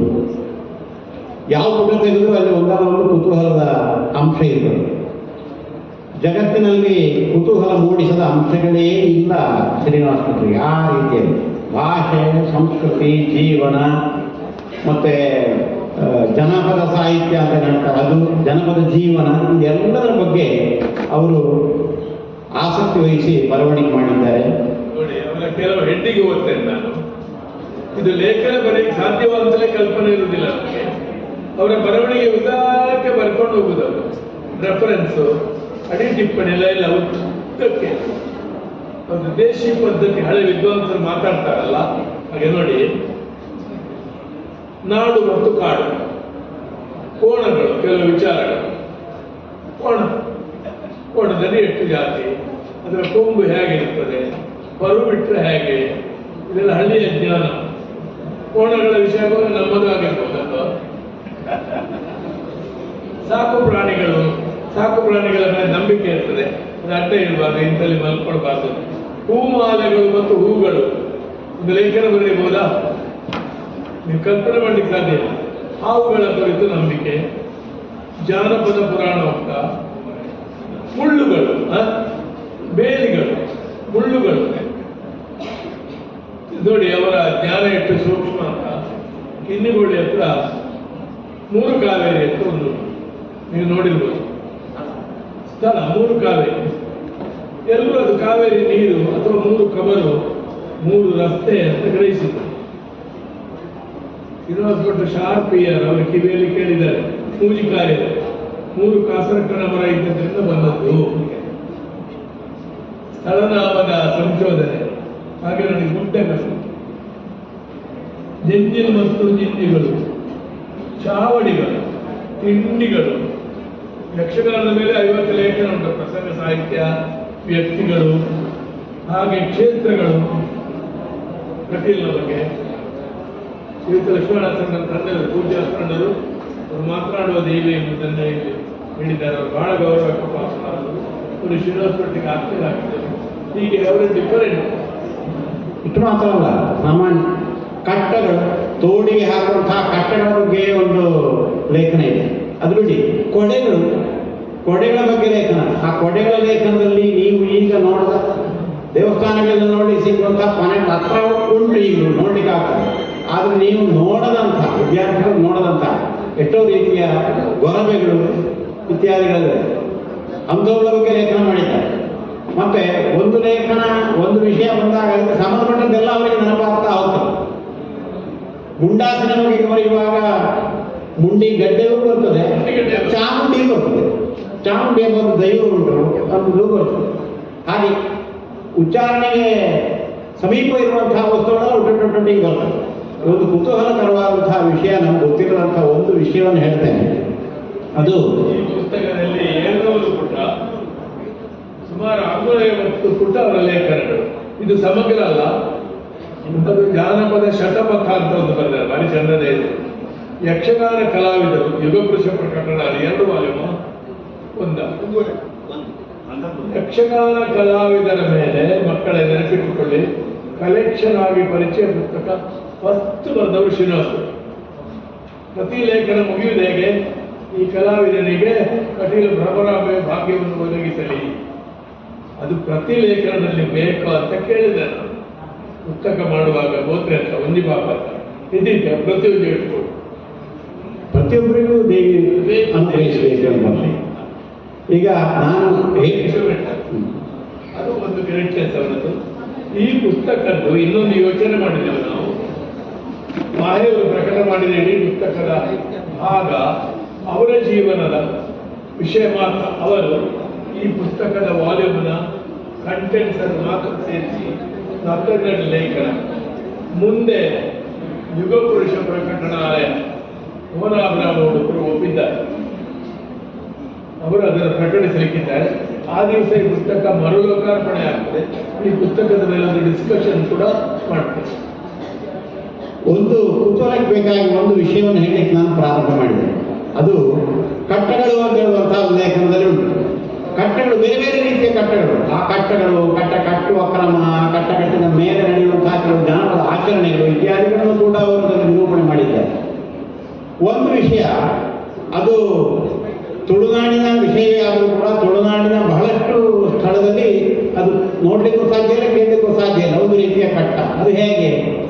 ಸಮುದ್ರದ ಬದಿಯಲ್ಲಿ, ಸಮುದ್ರಕ್ಕೆ ಸಮೀಪವಾದಂತಹ ತೋಡುಗಳು ಮತ್ತು ಹಳ್ಳಗಳು, ಸಣ್ಣ ಹೊಳೆಗಳು, ಇವುಗಳಲ್ಲಿ ಮಾತ್ರ ಇರಬಹುದಾದಂತಹ ಕಟ್ಟ. ಯಾವ ಕಟ್ಟ ಅಂತ ಹೇಳಿದರೆ, ಉಪ್ಪು ನೀರು ಮೇಲೆ ಬಂದು ಸಿಹಿ ನೀರಿಗೆ ಜೊತೆ ಆಗದ ಹಾಗೆ ಕಟ್ಟುವಂತಹ ಕಟ್ಟ.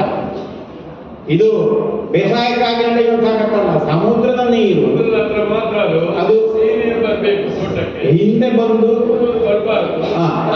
ಅದಕ್ಕೆ ಬೇಕಾಗಿ ಕಟ್ಟುವಂತಹ ಕಟ್ಟ. ಈ ಕಟ್ಟವನ್ನು ಸಮುದ್ರದ ಬದಿಯಲ್ಲಿರುವವರು ಮಾತ್ರ ಬಲ್ಲರು. ತುಳುನಾಡಿನ ಇತರರಿಗೆ ಇದು ಗೊತ್ತಾಗಲಿಕ್ಕಿಲ್ಲ.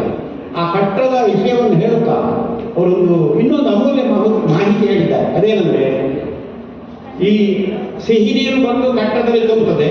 ತುಂಬಿದ ಮೇಲೆ ಅದು ಹೊರಗೆ ಹೋಗಬೇಕು. ಹೊರಗೆ ಹೋಗ್ಲಿಕ್ಕೆ ಬೇಕಾಗಿ ಒಂದು ತೂಬು ಇಡ್ತಾರೆ. ತೂಬು ಅದು ಹೇಗೆ ಅಂತ ಹೇಳಿದ್ರೆ, ತಾಳೆ ಮರದ ಒಂದು ತುಂಡನ್ನು, ತಾಳೆ ಮರದ ಕಾಂಡ ಉಂಟು, ಅದರ ತುಂಡನ್ನು ಅದರ ಮಧ್ಯಭಾಗದ ಮೃದು ಭಾಗವನ್ನೆಲ್ಲ ತೆಗೆದು ಈ ಕಟ್ಟದಲ್ಲಿ ಅಡ್ಡಕ್ಕೆ ಇಡುವಂಥದ್ದು.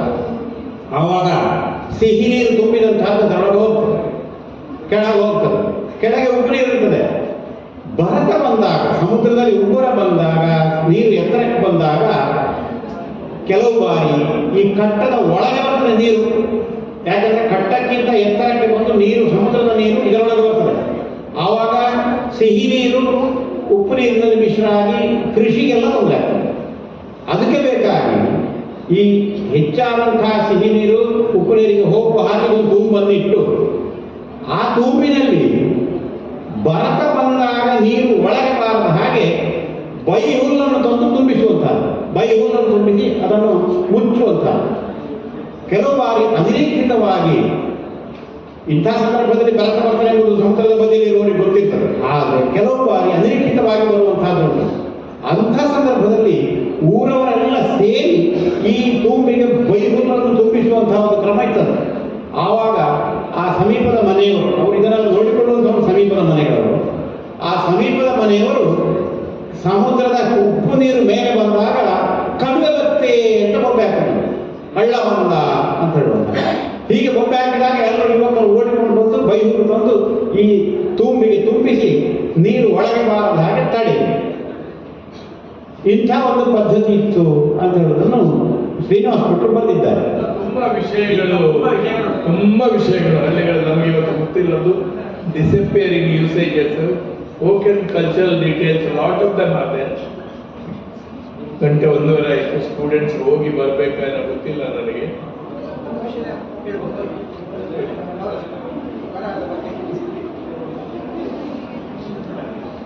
ಮಕ್ಕಳನ್ನು ಬಿಡಬೇಕಾಗಿತ್ತು. ಶ್ರೀನಿಯವರು ಹೇಳಿ ನಮಗೆ.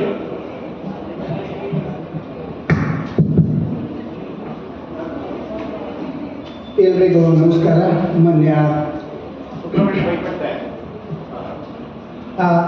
ಶ್ರೀನಿವಾಸ ಭಟ್ರ ಬರಹದ ಕುರಿತು ಅದೇ ವಿಶೇಷವಾದ ಒಂದು ಸಂದರ್ಭ ಹೇಳುವಾಗ ಒಂದು ಗಮನಕ್ಕೆ ಬಂತು. ಒಂದು ಕಡೆಯಲ್ಲಿ ಚಿನ್ನದ ಶಿಲೆ ಅಂತ ಒಂದು ಇತ್ತಂತೆ. ಅಲ್ಲಿ ಹೇಗೆ ಆ ಶಿಲೆಯಲ್ಲಿ ದೇವರಿಗೆ ಪ್ರಾರ್ಥನೆ ಮಾಡಿ, ಬಹಳ ಕಷ್ಟದ ಕಾಲ ಆವಾಗ ಇತ್ತು. ಮದುವೆ ಮನೆಯಲ್ಲೆಲ್ಲ ಮದುವೆ ಇತ್ಯಾದಿ ಹೊತ್ತು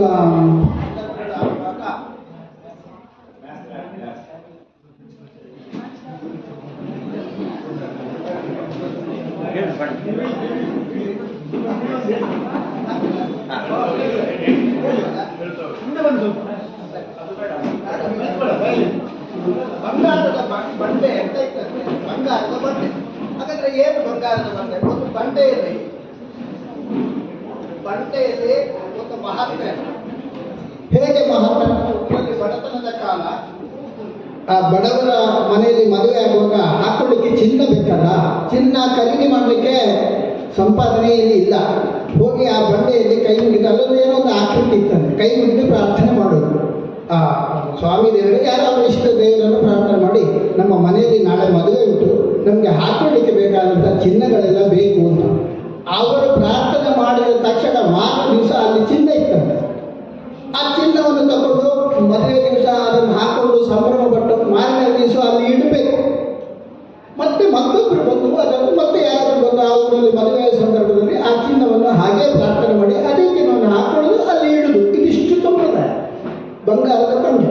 ಒಂದು ಸಲ ಏನಾಯಿತು ಅಂತ ಹೇಳಿದ್ರೆ, ಒಬ್ಬರು ಹಾಗೆ ಪ್ರಾರ್ಥನೆ ಮಾಡಿದ್ರು, ಚಿನ್ನ ಸಿಕ್ಕಿತು, ವೈಭವದಿಂದ ಮದುವೆ ಆಯಿತು, ಚಿನ್ನ ಎಲ್ಲ ಹಾಕೊಂಡು ಎರಡನೇ ಬಾರಿ ಅದನ್ನು ಅಲ್ಲಿ ಇಡಬೇಕು ಅಂತ ಹೋಗುವಾಗ ಆ ಮನೆಯವರಿಗೆ ಒಂದು ಉಪಾಯ ಹೊಡೆಯಿತು. ಒಳ್ಳೆಯ ಚಿನ್ನ, ಒಳ್ಳೆಯ ಕ್ರಯ ಈಗ ಹೆಚ್ಚು, ಆವಾಗ ಇರಲಿಲ್ಲ. ಈ ಚಿನ್ನವನ್ನು ಪುನಃ ಇಡುವುದು ಯಾಕೆ? ನಕಲಿ ಚಿನ್ನ ಅಲ್ಲಿ ಇಡುವ, ನಮ್ಮ ಕೆಲಸ ಆಯ್ತಲ್ಲ, ಬೇರೆಯವರಿಗೆ ಬೇಕಾದ್ರೆ ಹಾಕೊಳ್ಳಿಲ್ಲದ್ರೆ ಬಿಡಲಿ, ನಮಗೇನು, ನಕಲಿ ಚಿನ್ನ ಇಡುವ ಅಂತ ಅಲ್ಲಿ ನಕಲಿ ಚಿನ್ನವನ್ನು ಇಟ್ಟು ಬಿಟ್ಟರು. ಆ ಬಳಿಕ ಆ ನಿಜವಾದ ಚಿನ್ನ ಸಿಗುವಂಥ ಒಂದು ಸಂಪ್ರದಾಯ ಅಲ್ಲಿಗೆ ನಿಂತಿತ್ತು. ಇದು ಬಂಗಾರದ ಬಂಡೆ ಅನ್ನುವಂಥ ಒಂದು ಬರಹ, ಬಹಳ ಸೊಗಸಾದು. ಇಂಥದ್ದು ಸಾವಿರಾರು ಅವರು ಬರೆದಿದ್ದಾರೆ. ಜನಪದ ಶತಪಥ ಅನ್ನುವಂಥ ಪುಸ್ತಕ ಕೂಡ ಬರೆದಿದ್ದಾರೆ. ಹಾಗೆ ಇದೊಂದು ವಿಚಾರ.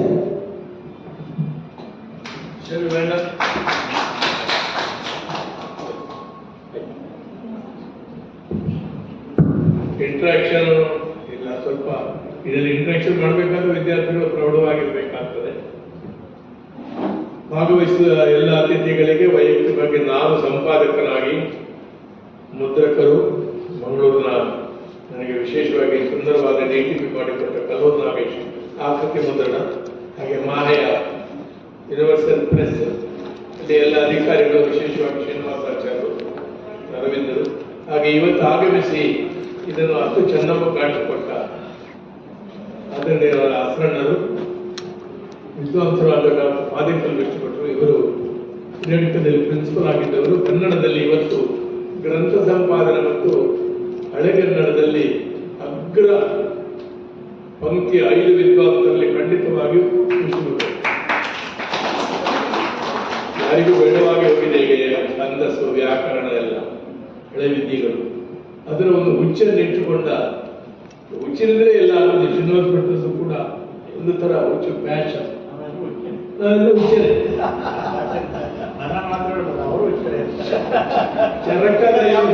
ಚರಕದಲ್ಲಿ ಸ್ವಾತಂತ್ರ್ಯ ಪಡಿತೇನೆ ಅಂತ ಹೇಳುವಾಗ ಗಾಂಧಿಯನ್ನು ಹೇಳಿದ್ದಾರೆ ಹುಚ್ಚ.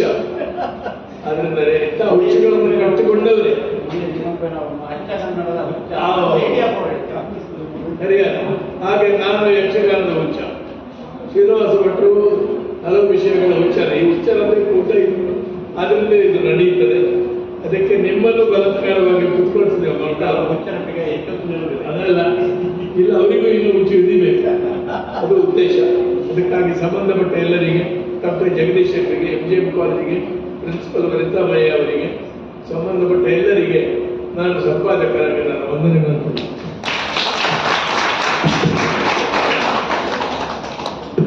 ಈ ಸಂವಾದ ಅಧಿವೇಶನವನ್ನು ತಮ್ಮ ಅಮೂಲ್ಯ ವಿಚಾರಧಾರೆಗಳಿಂದ ಸಮೃದ್ಧಗೊಳಿಸಿದ ಡಾಕ್ಟರ್ M. ಪ್ರಭಾಕರ್ ಜೋಶಿ ಹಾಗೂ ಡಾಕ್ಟರ್ ಪಾದೇಕಲ್ಲು ವಿಷ್ಣು ಭಟ್ ಅವರಿಗೆ ಹೃತ್ಪೂರ್ವಕ ಧನ್ಯವಾದಗಳನ್ನು ಅರ್ಪಿಸುತ್ತಿದ್ದೇನೆ. ಮಾನ್ಯ ಅತಿಥಿಗಳೇ, ಸಂಪಾದಕರೇ ಹಾಗೂ ಸಭಿಕರೇ, ಕೃತಜ್ಞತೆ ಸಲ್ಲಿಸುವುದು ನಮ್ಮ ಸಂಸ್ಕೃತಿಯ ಮಹತ್ತರ ಮೌಲ್ಯಗಳಲ್ಲಿ ಒಂದಾಗಿದೆ. ಇಂದಿನ ಈ ಅರ್ಥಪೂರ್ಣ ಹಾಗೂ ಯಶಸ್ವಿ ಕಾರ್ಯಕ್ರಮದ ಅಂತಿಮ ಹಂತದಲ್ಲಿ ಈ ಕಾರ್ಯಕ್ರಮವನ್ನು ಸಾರ್ಥಕಗೊಳಿಸಿದ ಎಲ್ಲರಿಗೂ ಕೃತಜ್ಞತೆಯನ್ನು ಸಲ್ಲಿಸುವ ಕ್ಷಣದಲ್ಲಿ ನಾವಿದ್ದೇವೆ. ನಮ್ಮ ಈ ಕಾರ್ಯಕ್ರಮಕ್ಕೆ ಮುಖ್ಯ ಅತಿಥಿಗಳಾಗಿ ಆಗಮಿಸಿ ಸಂವಾದ ಕಾರ್ಯಕ್ರಮವನ್ನು ಸಮೃದ್ಧಿಗೊಳಿಸಿದ ಡಾಕ್ಟರ್ ಪಾದೇಕಲ್ಲು ವಿಷ್ಣು ಭಟ್ ಇವರಿಗೆ ಹೃತ್ಪೂರ್ವಕ ಧನ್ಯವಾದಗಳು. ನಮ್ಮ ಕಾರ್ಯಕ್ರಮದ ಗೌರವ ಅತಿಥಿಗಳಾದಂತಹ ವೇದಮೂರ್ತಿ ಶ್ರೀ ಲಕ್ಷ್ಮೀನಾರಾಯಣ ಅಸ್ರಣ್ಣ ಹಾಗೂ ಪ್ರೊಫೆಸರ್ ವನಿತಾ ಮಯ್ಯ ಇವರಿಗೆ ತುಂಬ ಹೃದಯದ ಧನ್ಯವಾದಗಳು. ಪೂಶ್ರೀ ಸಂಸ್ಕೃತಿ ಸಂಪದ ಕೃತಿಯ ಮೂಲಕ ಜ್ಞಾನ ಸಂಪತ್ತನ್ನು ಸಮಾಜಕ್ಕೆ ಅರ್ಪಿಸಿದ ಸಂಪಾದಕರಾದಂತಹ ಡಾಕ್ಟರ್ M. ಪ್ರಭಾಕರ್ ಜೋಶಿ ಹಾಗೂ ಪು. ಗುರುಪ್ರಸಾದ್ ಭಟ್ ಇವರಿಗೆ ಹೃತ್ಪೂರ್ವಕ ಧನ್ಯವಾದಗಳು. ಕಾರ್ಯಕ್ರಮವನ್ನು ತಮ್ಮ ಸುಮಧುರ ಗಾಯನದಿಂದ ಅಲಂಕರಿಸಿದ ನಮ್ಮ PhD ವಿದ್ಯಾರ್ಥಿನಿ ಶ್ರಾವ್ಯ ಭಾತ್ರಿ ಅವರಿಗೆ ತುಂಬ ಹೃದಯದ ಧನ್ಯವಾದಗಳು.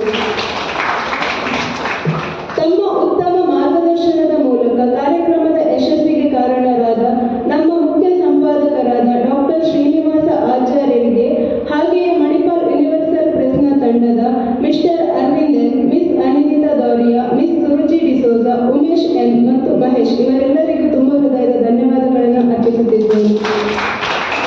ಕಾರ್ಯಕ್ರಮದ ಯಶಸ್ಸಿಗೆ ಶ್ರಮಿಸಿದ ಡಾಕ್ಟರ್ ಪೃಥ್ವಿರಾಜೇಶ್ ಕವತ್ತಾರು ಇವರಿಗೆ, ಎಲ್ಲ ತಾಂತ್ರಿಕ ಸಿಬ್ಬಂದಿಗಳಿಗೆ, ಛಾಯಾಗ್ರಾಹಕರಿಗೆ, ಮಾಹೆಯ ಜನಸಂಪರ್ಕ ಮತ್ತು ಮಾಧ್ಯಮ ತಂಡದವರಿಗೆ, ಫುಡ್ಕೋರ್ಟ್ನ ತಂಡದವರಿಗೆ, ಹಾಗೆಯೇ ತಮ್ಮ ಅಮೂಲ್ಯ ಸಮಯವನ್ನು ಮೀಸಲಿಟ್ಟು ಈ ಕಾರ್ಯಕ್ರಮದಲ್ಲಿ ಭಾಗವಹಿಸಿದ ಎಲ್ಲ ಸಾಹಿತ್ಯ ಪ್ರೇಮಿಗಳಿಗೆ ಮತ್ತು ವಿದ್ಯಾರ್ಥಿಗಳಿಗೆ ಒಂದೇ ಮಾತಿನಲ್ಲಿ ಧನ್ಯವಾದಗಳನ್ನು ಅರ್ಪಿಸುತ್ತಾ ನಮ್ಮ ಈ ಕಾರ್ಯಕ್ರಮಕ್ಕೆ ಪೂರ್ಣ ವಿರಾಮವನ್ನು ಇಡುತ್ತಿದ್ದೇವೆ.